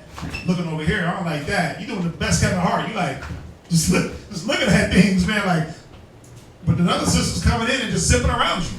Zip, zip, zip, zip, zip, and growing. Why? Because what is she looking at? The other motivation. The other ones that are motivated. The same thing with the brothers. Watch, read 2 Corinthians 9 and 8. 2 Corinthians chapter 9, verse 8. Every man according. 2 Corinthians 9 and 8. Salakia. And the Most High is able to make all grace abound toward you. Right. That ye, always having all sufficiency. No, a little sufficiency. All sufficiency. See, the Most High's grace will be with you. It's there. It's there for you to have that refreshing. We're going to go into that. It's there. You got to look for it. You got to look towards it. You got a lot of brothers and sisters that you have the strength next to you and you do this. No, I don't want that strength. I'm going to go right over here to this weak nigga with me. That's what we with me. And I'm going to sit here and talk to him, or I'm going to counsel with her, because she's just a good ear to listen. She understands me. She gets me. And the elder sister, she's going to tell me too much. She's going to rebuke me. Oh, no. But then, how come you don't grow by dealing with the sister that's just like you? We talked about this. What sick person gets better going to a sick person? All you doing is not just sharing disease. You share a disease. You ever been in that house where it's like 4 or 5 kids and they sick for like 6 months? It's like, damn, the common cold last 7 days, they all had it for 6 months. Because you get one better than the other one. You're like, wait a minute. It's like trading disease. Nobody gets better that way. So now what you got to do? Let's quarantine this person.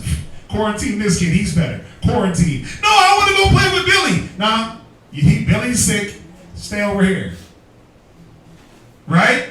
But the Most High will give you the grace for you to abound in all sufficiency if you go to the right outlets. Go ahead. Always having all sufficiency, right, in all things. That what? May abound to every good work. That you may abound to every good work. That you might abound to your calling. And you might abound in what the Most High pulled you into. So you can cast off all the other filth. Now, why does a man's zeal, why does a sister's zeal burn out? Well, first of all, let's see what Yahweh Shai had to say about it. Go to Revelations 2 in verse 4. Why does a man's zeal burn? Why does this candle just get put out? Well, there's many reasons, right? Some men hide their talent. They put their candle under a bush. They're like, yeah, I don't want to be that light. I don't want to be that. I don't want to be that one that's looked at. They clam up under the pressure. Shy, bashful, right? But let's see. What did Yahweh Shai say? No, like it says in Ecclesiastes. No, there's one through bashfulness. We got it. Yeah, we got it. Go ahead. Read our Revelations 2. Revelations chapter 2, We skipped it. verse 4. What's there? It's there. Nevertheless, Read. I have somewhat against thee. Yeah, Yahweh Shai said he got something against you. He got something against this certain type of autopilot.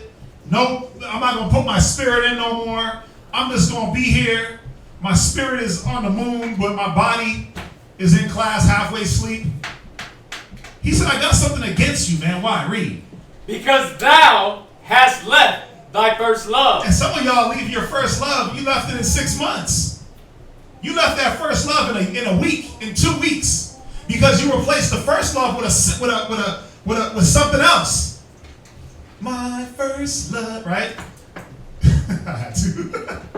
When you replace that first love with a car, with a woman, with a house, with a job, with something else, distance is now your first love. Well, I'm too far from the school, brother. I had to move, and that drive, man, my gas money. Your first love got replaced with all these. Some of y'all got valid excuses. Let me stop.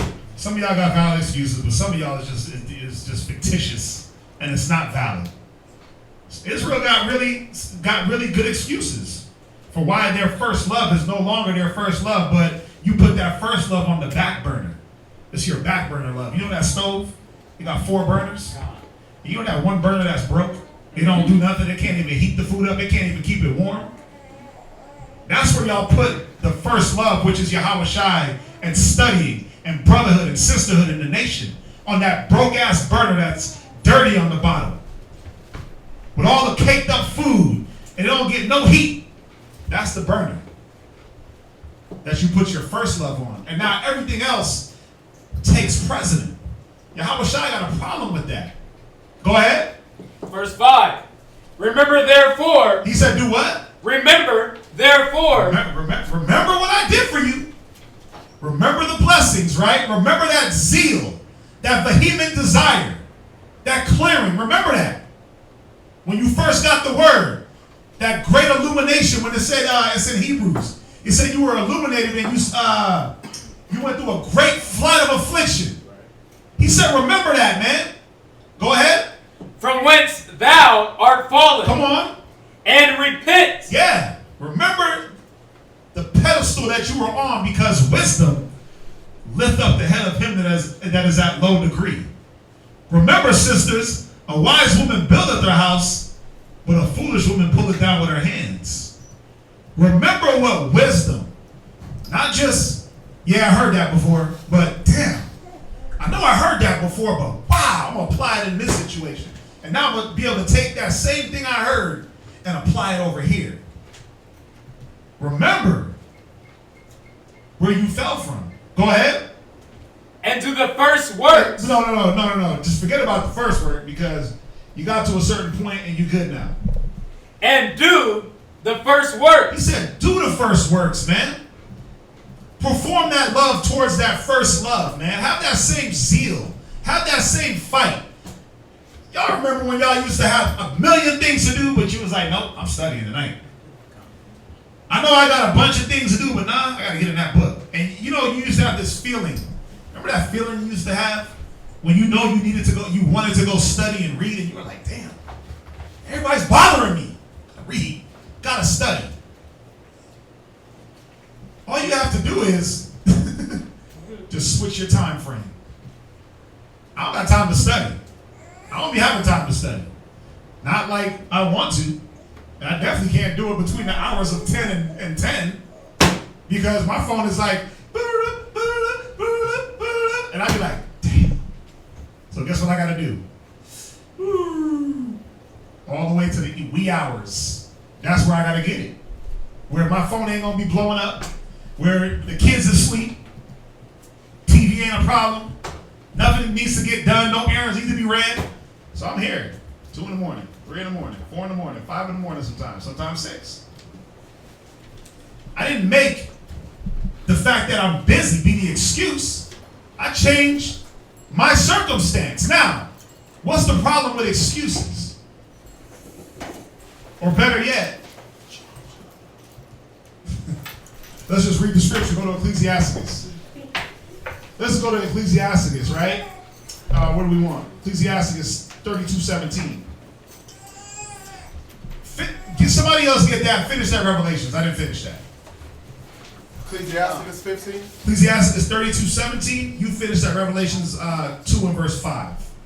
Read from the top. Read verse 5.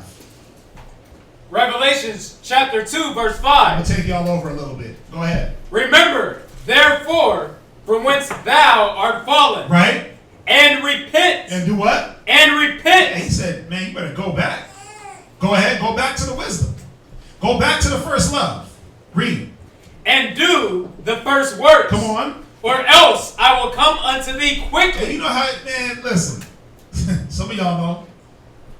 As soon as you step off that pedestal of wisdom, what happens? Thine own wickedness will correct you. The Most High is not mocked, but man reaps what he sows. That's how quick it happens. Yahweh Shai is not going to send out the clouds and talk to you or give you a whooping. He's going to let all the things around you, the lack of wisdom, whoop you. And that's what happens. I'm going to come to you quick. Go ahead. And will remove thy candlestick out of his place. Put out that light, man. I'm going to remove that candlestick. That light's going to burn out. And that's what happens. And now that's where you start to, oh, well, the truth, it's so hard and it's wearing me down and my trials and man, this is too much and God just don't love me. No, God loves you. He's trying to wake your ass up. He's trying to wake you up with the little nudge. Get back in line. Get back on the straight and narrow. Because all it is a nudge. You ain't dead. He didn't knock you into the water or knock you into the fire. Just nudging you back onto the path. But you're like, see, God just don't like me. So now I ain't studying. You make all these excuses, man, for why not to come to class, why not to study, why not to be a part of the body, why not to keep yourself right. Now go to Ecclesiastes 32.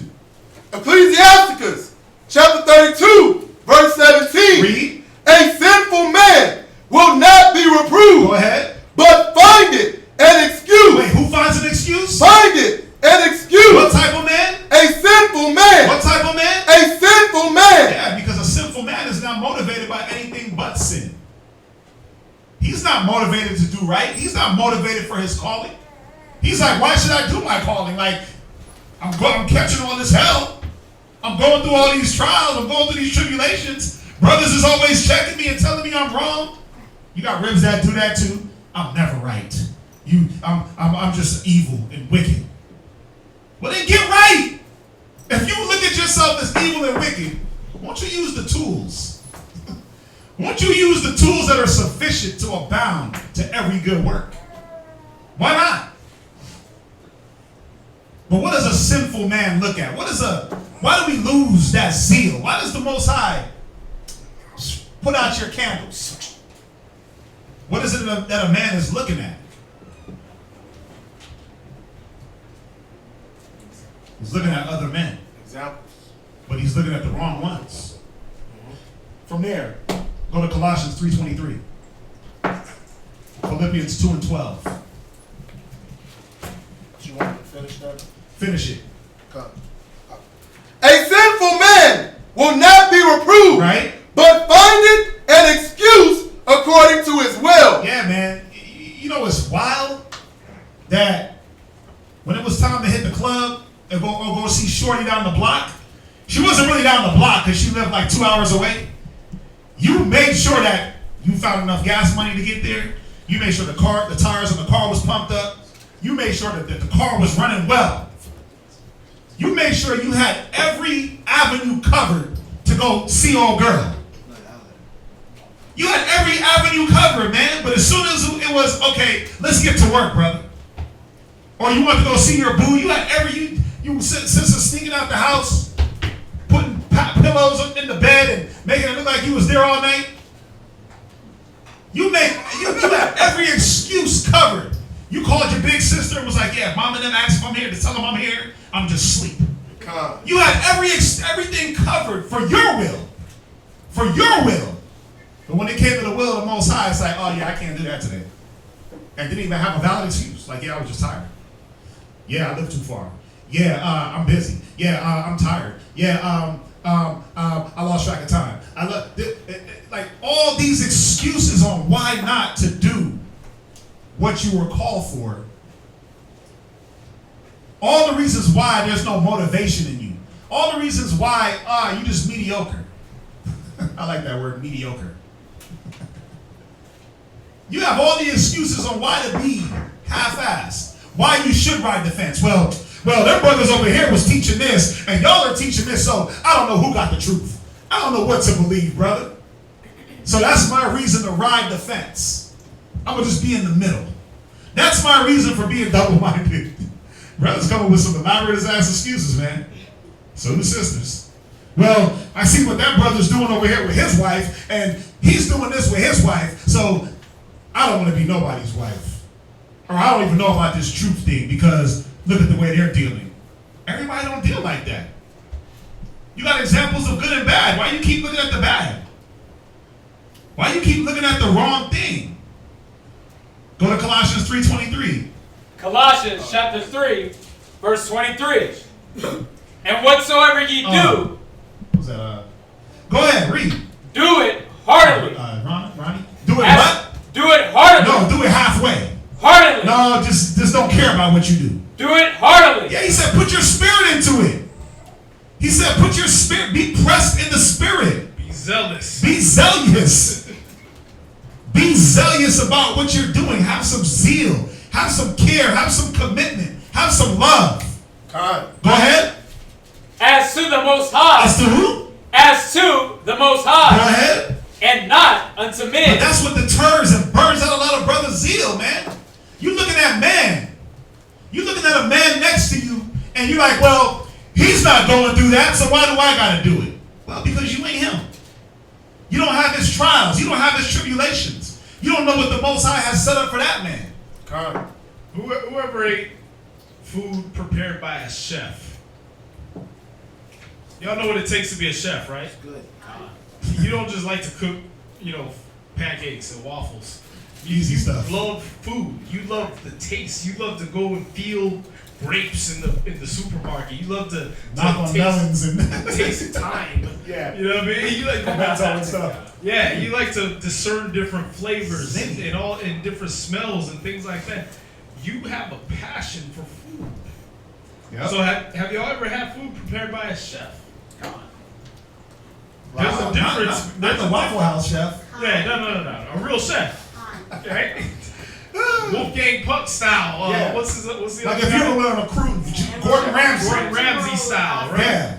There's a difference between there's some chef restaurants when I was in Honduras and when I was in Trinidad even. But in Honduras, all I had was a simple plate of spaghetti. There's a big difference between that spaghetti and the spaghetti your rib makes when she done got off a 6 hour or 8 hour shift or 10-hour shift. Right? Or when she just don't want to do it. Right. There's a flavor in that chef made spaghetti God. that you're not gonna get when your rib throws your plate at you. Because she didn't want to do it, because she was too tired, because she had excuses, because you could have did it yourself. I mean, am I wrong? No, you're not. There's a bit. I mean, I don't care if a chef made you pancakes, right? Yeah. There's gonna be a difference between those pancakes that chef made and what you get when you just like, Excuses. I just want to put something in my mouth right now. Yep. There's a whole different flavor, right? Right. Appearance, everything. That's how it is with you when you do your works for the world and when you do your works for the Most High. Or when you do your works in the truth and you're just going through the motions. There's a whole different flavor to that. That's why he said, because you're lukewarm, I'll spew you out of my mouth. That flavor is off. There's no passion. Yeah, you There's stale. no zeal. You stale. God. You ate them. Yeah, you had that stale cereal that been sitting up on the top of the fridge, and you thought it was good. You poured it. Oh no, you got stale. But the point was that the reason why you got stale because you forgot why and who you were supposed to do things towards. You thought it was a man that brought you here. Nah, It's all about the Most it's High. the Most High. And then when you did things concerning man, because no matter what, let's not be naive, everything we do is towards one another. God.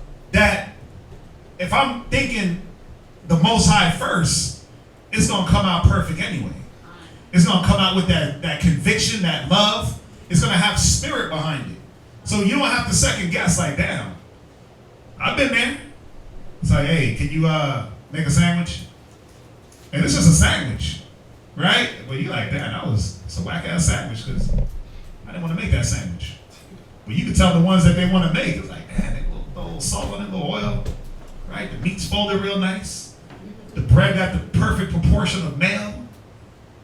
Little pork mayonnaise. I eat mayo. Anyway, oh my God, that's that Colorado stuff. Miracle Whip, that's for salads. Anyway, read on. That's white people stuff for salads. Colossians 3:23, read verse 24. Verse 24. Right? knowing that at the Most High ye shall receive the reward. Here comes this reward thing again.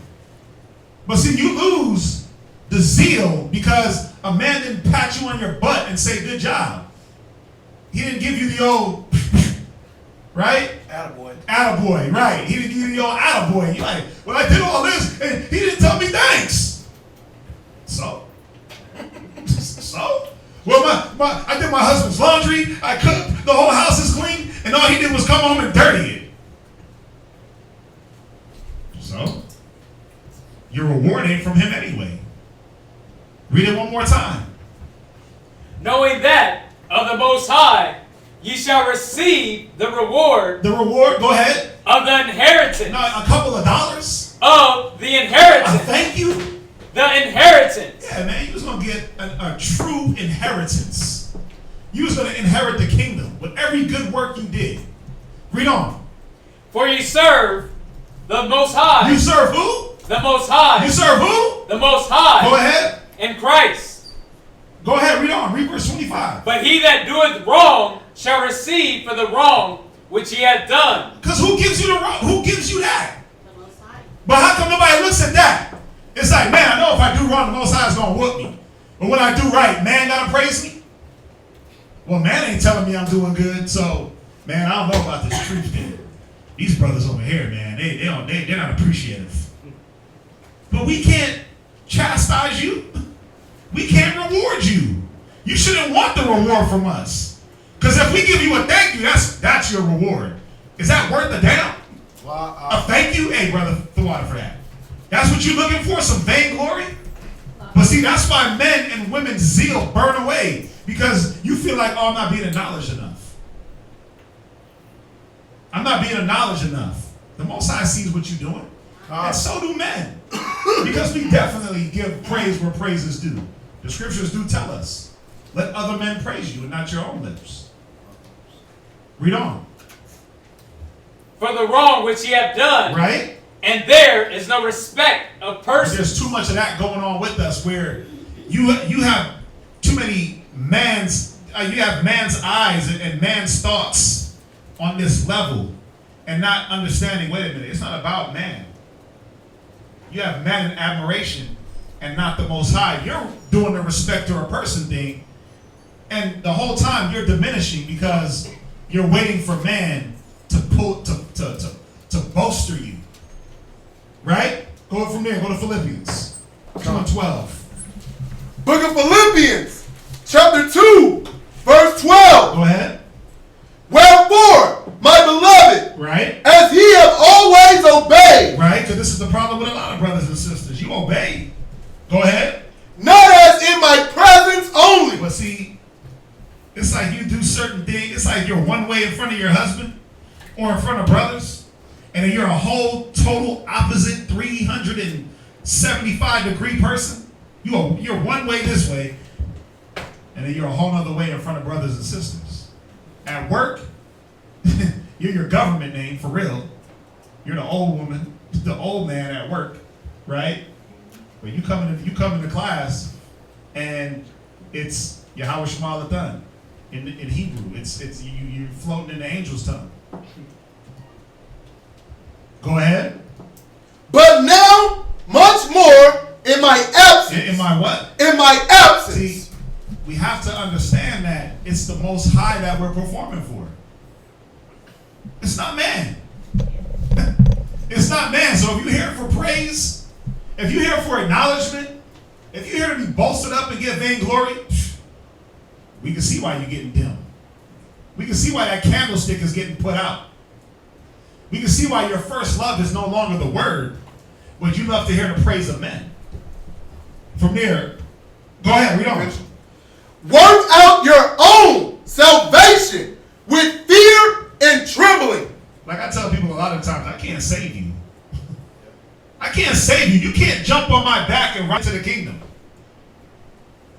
I can't jump on his back and ride into the kingdom. Technically, you save yourself. You save yourself. The kingdom of heaven is within you. Fix you. You got to put off your own old man. And really, it's making a conscious effort to say, you know what? I got a wicked nigga in me. I got wicked demons in me. Let me put them off. Hey, brothers, help me. That's where we come in. Yeah, and remember this. I'm not saying not to correct people, but what I am saying is it says work out your own salvation. Mm-hmm. You can give all the scriptures you want to another brother or sister, but what are you doing for you? Avenging all disobedience once your obedience is fulfilled. God, there is one that teaches many, yet is unprofitable to himself. God. Y'all understand? God. You can give all the wisdom, all the correction and all that, but what are you doing for your own salvation? He said work out your own salvation with fear and trembling. You're not going to get in just because of the people you corrected. You understand? God. You're going to get in on how you corrected yourself. How are you? He's letting us know to be self-motivated. Finish it up. He's letting you know to be self-motivated. I finished it up. No, you didn't. I got one more scripture on that. Verse 13. Read that. Come. So like Philippians.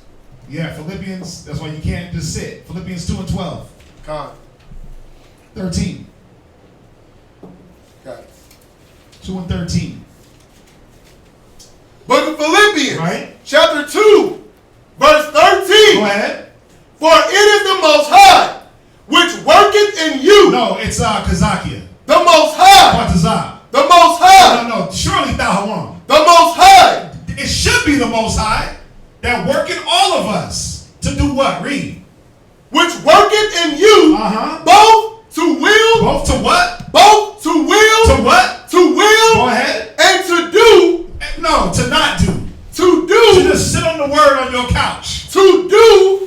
The Most High should be propelling you to will and to do. The fact that we talked about it earlier, ye are bought with a price. The fact that Yahweh Shai shed his blood and spilled it, you should wake up every day and say, you know what? This is the day that the Lord has made, and I'm going to take joy in it. Like, ain't that what they say at church? And you should pop up out your bed and say, let's get it. No matter, bro. Look where it said. He said, both to will. Meaning your desire, you wanting to, the willingness should come from Yahweh Shai. Yep. It shouldn't have to come from some man telling you, some sister telling you, somebody poking you in. Hey, come on, let's putting do the this. battery in your back. Yahweh Shai alone should be your want to, your motivation, your zeal, your reason for he's the reason for the season. But it shouldn't. It should be always, man. There should always be looking unto Yahweh Shai, Hebrews 12 and 3, right? Looking unto Christ, the author and finisher of your faith, who for the joy set before him endured the cross. Ain't nobody in here dying. You have not suffered unto blood striving against sin. So what's your excuse? Yahweh Shai was set to die, and he knew it, and he pushed through. He woke up every day motivated, self-willed, self-propelled, dragging 12 other brothers with him. And he wasn't dragging them. They was ready too. They were self-willed, self-motivated, in order also. And what was his vision? Did he ever say, yeah, I'm doing this so I can go up to heaven and play on clouds and harps? Or did he say, I'm doing this so that I can sit in the kingdom with you and drink wine with you? Yeah. Again, a man of the nation. A man of the nation. Where we at? Philippians chapter 2, verse 14. Right? Do all things. No, that's it. That's it. Go from there. I have a question. What you got? Taiwan, you said you quoted a scripture. I didn't get it, but it went like, there is one who teacheth many, yet Is unprofitable to himself. Ecclesiastes. From there, while he gets that, go to Ecclesiastes 20 and verse 22. Because, and I'm dealing with this look at that man thing, because a lot of y'all look at man and then you look at man and you look at the wrong things. You covet the wrong gifts. You say, well, he's not going through this, so why do I have to? But on the other hand, a lot of y'all shrink up. You shrink up in front of certain men. You shrink up and you get bashful and you get shy. It's time for you to do your job. And it's like, well no, that brother's looking at me. And he's gonna say something. What the hell? Nah, shine. Let your light shine. But what does the Bible say? Read that. Ecclesiasticus, chapter 20, verse 22. Go ahead. There is that destroyeth his own soul Read. through bashfulness. Through what? Bashfulness. Yeah, you get all shy and you get all clammed up. No, I don't want them to see me. No, I'm not a good talker. No. You lose your confidence. Why? Because what are you looking at? Again, cast not away your confidence, Hebrews 10:35, that have great recompense of your reward. Who's the confidence supposed to be? The Most High in Christ. But you looking at man, like, man, he's better than me. He's better than me. He can talk better than me. He knows more than me. He knows more than me. I don't care. I ain't gonna shrink up because he here. I'm gonna do my thing. Brother's gotta stop it. But it's not a prideful I'm gonna do my thing. It's I'm gonna do what's in my lane to do. When it goes into quasar talk and super science and all exponential numbers, here's your guy. Here's the man to talk to because he knows that stuff. I ain't gonna touch that. But I'm not gonna shrink because he knows that. And get all bashful like, oh, I can't teach now because Tahawan knows more.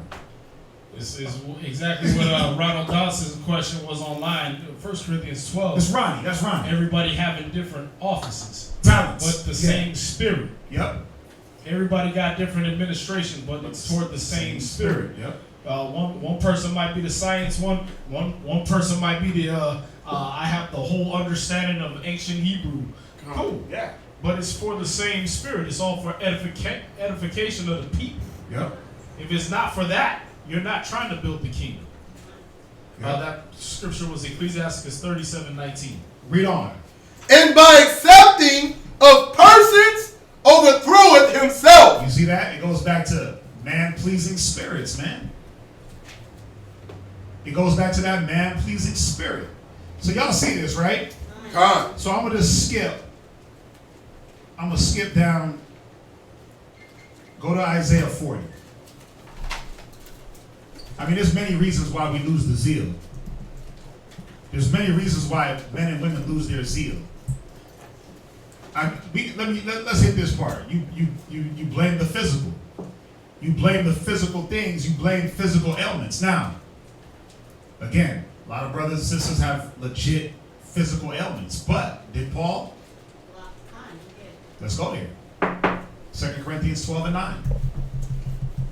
Let's go there. Let's see. You know, I love reading about Paul and using Paul for these examples because he went through so many things that it's like, wait, what's your excuse? What's your issue? If this man did it, now we know everybody's degree of difficulty is on different levels, different ailment, different circumstance. But no matter what, he's still the example to show that you can beat the circumstance or push through it. Read 2 Corinthians 12:9. 2 Corinthians chapter 12, verse 9. Go ahead. And he said unto me, Right. my grace is sufficient for thee. Read up. Read verse 2 Corinthians 12, verse 7. Read verse 7. 7. 2 Corinthians chapter 12, verse 7. Go ahead. And lest I should be exalted above measure. And you know why I'm going here? Because even though Paul had this thorn in his flesh, we know that he didn't let that hinder him, right? Why? Because he knew what his mission was. But no. We all know what our mission is. Our mission is to wake our people up. So what? He had the zeal. So what? The point was that he knew the will and to do. You gotta have, it's like faith without works is dead. You gotta have the will to want to, the willing mind, but then you gotta do it. You can't just be like, yeah, I want to do that. Flop. You gotta say, damn, I want to do that. Okay, well, I'm going through this or I'm dealing with that. Let me push. You see what I'm saying? Yeah, both. The will he had the will, but he pushed. That's all it was. Read.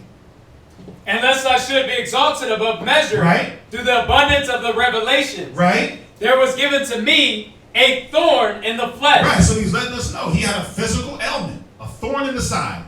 Boop. Go ahead. The messenger of Satan to buffet me. To buffet me. Right, he was checked. Right, the messenger of Satan checked him with this thorn be exalted above measure. Right? Listen, let's keep you humble. Let's keep you on a certain level. Go ahead. For this thing I besought the Most High thrice. And what did he do? He prayed to the Most High 3 times. Remove this thorn from me. Remove this ailment. It doesn't go into what it was. Go ahead. That it might depart from me. Right? And he said unto me, my grace is sufficient for thee. Yeah, you ain't dead, man. Keep pushing. You alive and willing. I wake you up daily. Do something. Do what's in your power. Right? Do what's in your power. Go ahead. For my strength is made perfect in weakness. You see that? The strength is made perfect in weakness. What was he saying here? This was Yahushua telling him this. If you got a red letter Bible, and he said unto me, my grace is sufficient for you, for my strength is made perfect in weakness. It's like John the Baptist said, he must increase, I must decrease. Your physical got to decrease in order for the power of the Most High to be made known. If you already powerful, you know what I mean? If you already the weightlifter at the gym, then who cares if you can do what Samson do? But if you see a little skinny, little nobody doing what Samson could do, you're like, damn, you gotta have something other than the physical. But that's why he said it. So he wasn't exalted above measure. That spirit, that physical had to be checked. But then you look at Paul like, wait a minute. Whatever ailment he got, they can see it. And they're like, wait a minute, this dude's going here. He's going here. He's teaching them people. He's teaching them people. Shipwrecked, stoned, beaten, dropped through windows, on the run, going from city to city, and still making feast days. They're like, wait a minute, what's up with this guy? What spirit is he rolling with? Now, y'all think that Paul, at some points, didn't get demotivated? That his spirit didn't diminish? Come. So, what kept Paul propelled to push forward through ailments, through being in this city and being ran out? If you read about Paul, listen, Paul was ran out of cities. Some cities he stayed in for a year, some cities he stayed in for 5 minutes. He was hated in this place. They told him, if you go to Jerusalem, they're going to kill you. He was like, well, let's go. He didn't run. He said, let's go. What propelled Paul? What pushed that spirit to make him say, you know what? I got to keep fighting. Strive for the truth until death. And then the Most High will fight for you. For you have need of patience. After you do the will, you may receive the reward. What pushed Paul? It was, and I know we've been asking and we've been answering it. It was many things that pushed Paul. It was him knowing what he had to do. It was his love of the nation. It was his love of the Most High in Christ overall. It was the fact that he understood, and we went through it earlier, that Corinthians 7, the zeal to not be that old man.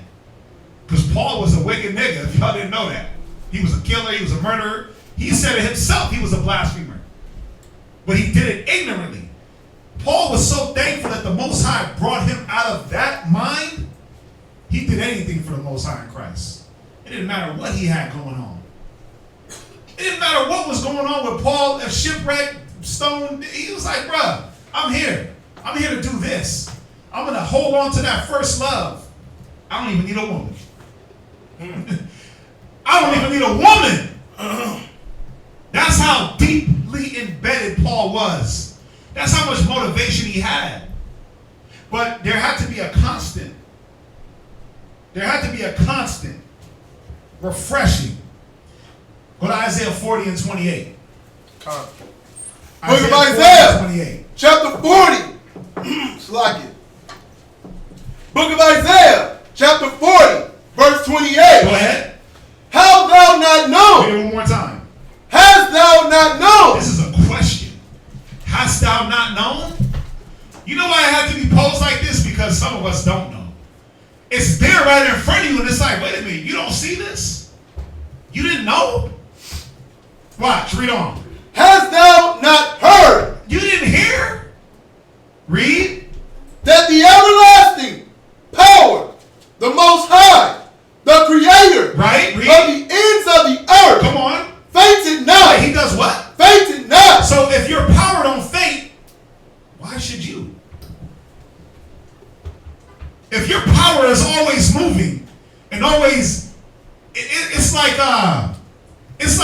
clear energy. It's like, you ever watch that show Snowpiercer? Where they had this train that circled the earth. It was an end of the world show. There was this train that circled the earth every 365 days. And it never ran out of energy. It was self-propelled. It's like, damn, you didn't know about that? You didn't hear? You forgot that the creator of the ends of the earth, the almighty power, fainteth not. Go ahead. Neither is weary. Neither is what? Weary. Read. There is no searching of his understanding. Read verse 29. He giveth power to the faint. Wait, he does what? Giveth power to the faint. Yeah, man. You start getting weary in the spirit, he'll motivate you. You start getting faint-hearted and feeble-kneed, he'll strengthen you. But what you got to do? What do you got to do that brothers and sisters hate doing?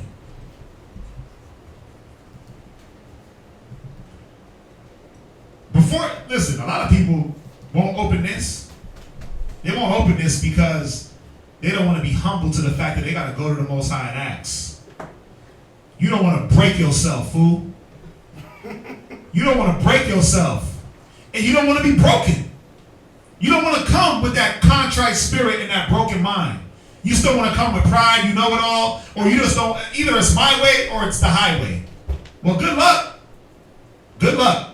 Go deal with the highways and byways. Go deal with the other idle men and women that are out there. But for the ones that want to be refreshed, if you feel like, man, I'm losing my motivation, my candle is burning out, it's at my wit's end, my self-motivation, my self-propelling, that will that I once had, that zeal, is diminishing, my fire is being quenched, you better talk to the Most High. Go ahead, read on. And to them that have no might, he increaseth strength. To them that are just with no strength at all, he increase you. But it got to be, you know what? Willing mind, willing spirit. Not according to what a man have, but what he have not. Then the Most High will give it to you. Go ahead. Even the youth shall faint and be weary. Come on. And the young men shall utterly fall. Yeah, because it's going to happen, man. It's going to happen in all of us. We all going to get to the point where it's like, damn, can't take it, right? God. And that fire is going to, damn, wait a minute. It's blowing out. That motivation is like, man, my zeal just ain't there. It happens. That's a spirit. It got to happen. It happens to every brother. I don't care who you are. It happens. But does that mean it has to overtake you? No. That's the difference. Read on. God. But they that wait upon the Most High. No, they that do what? Wait upon the Most High. Run from the Most High. Wait upon the Most High. You refresh yourself with something else. Wait upon the Most High. My woman is my refreshing. Wait upon the Most I High. got this new car, so that's going to be the motivation. Wait upon the Most High. Go ahead. Shall renew their strength. That's how you renew strength, man. And you can be renewed day by day.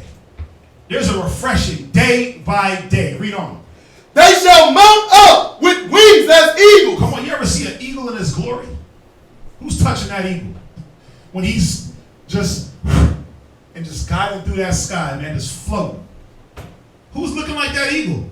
Nothing. Read on. They shall run and not be weary. Come on. And they shall walk and not faint. Go to 1 Corinthians 16 and 17. This is my last one. Unless you got one. 1 Corinthians 16 and verse 17. And this is what y'all have to understand, just bringing it right back around.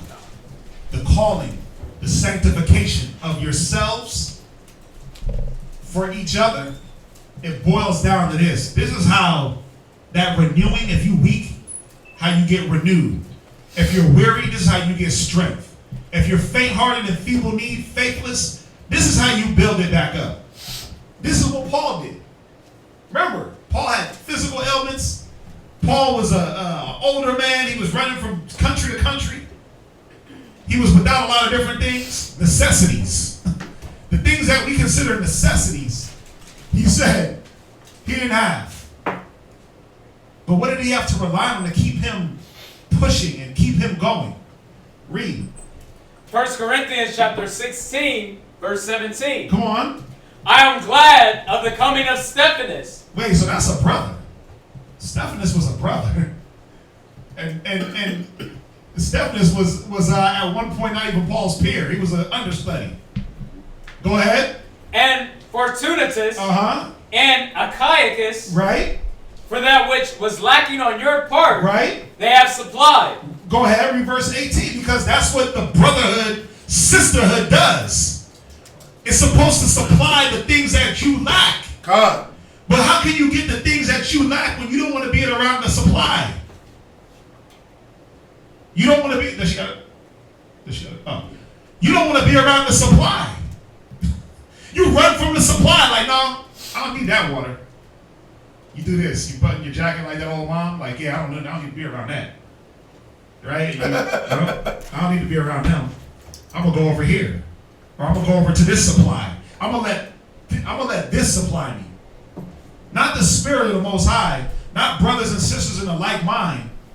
I'm gonna get supplied over here, get supplied over here, be supplied with this. So now I'm just not rooted, double-minded, unsure. 1 minute I'm hot, 1 minute I'm cold, 1 minute I'm ready to go die for the Most High, the next minute I want to kill myself and everybody around me.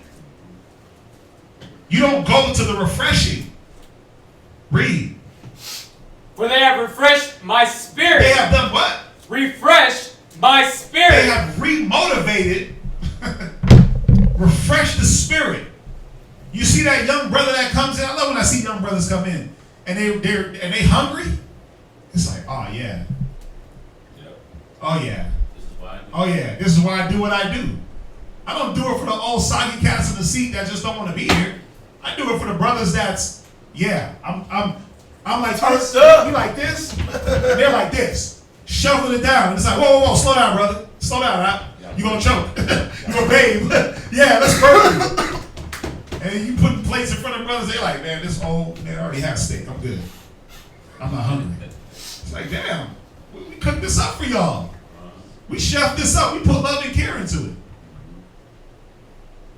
That refreshing of the spirit, man.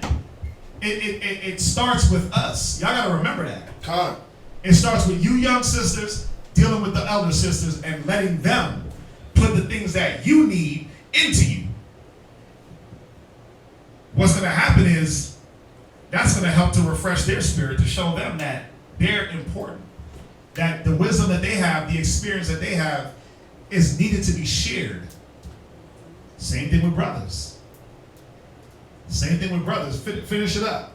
And yours. Right? Therefore, acknowledge ye them that are such. Right. And that's the point, man. That the motivation, first and foremost, has to be in you, that will. But then the motivation also comes from like-minded individuals. Here, iron sharpeneth iron. Right? Iron sharpeneth iron, and that's the key. If we're here, if we keep sharpening one another, listen, we'll get the kingdom. We'll get it. But you got to be motivated to get it. You got to want it. You can't autopilot the spirit. You can't autopilot the kingdom. Y'all got any questions?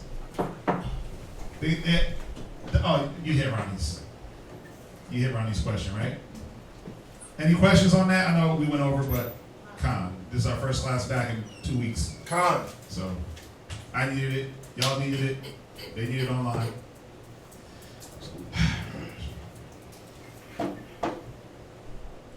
Right. Psalms 118 to 24. This is the day which the Lord made, and we will rejoice in it. Rejoice and be glad in it. Yes, man. I mean, if there's no questions, we'll end it there. We usually go till 9. I went over a little bit, broke my rule. But good class. Good class. Again, we'll be back Wednesday with another one. So yeah. If that's it, let's salute everybody online. Let's say shalom. Shalom. Shalom, y'all.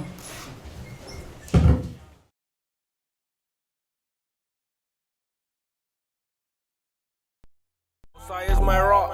TK. Rock.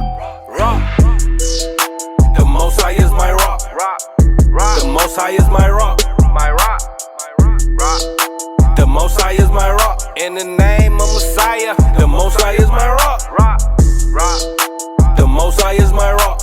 My rock. The Most High is my rock. Yeah, yeah, yeah, yeah. The Most High is my rock.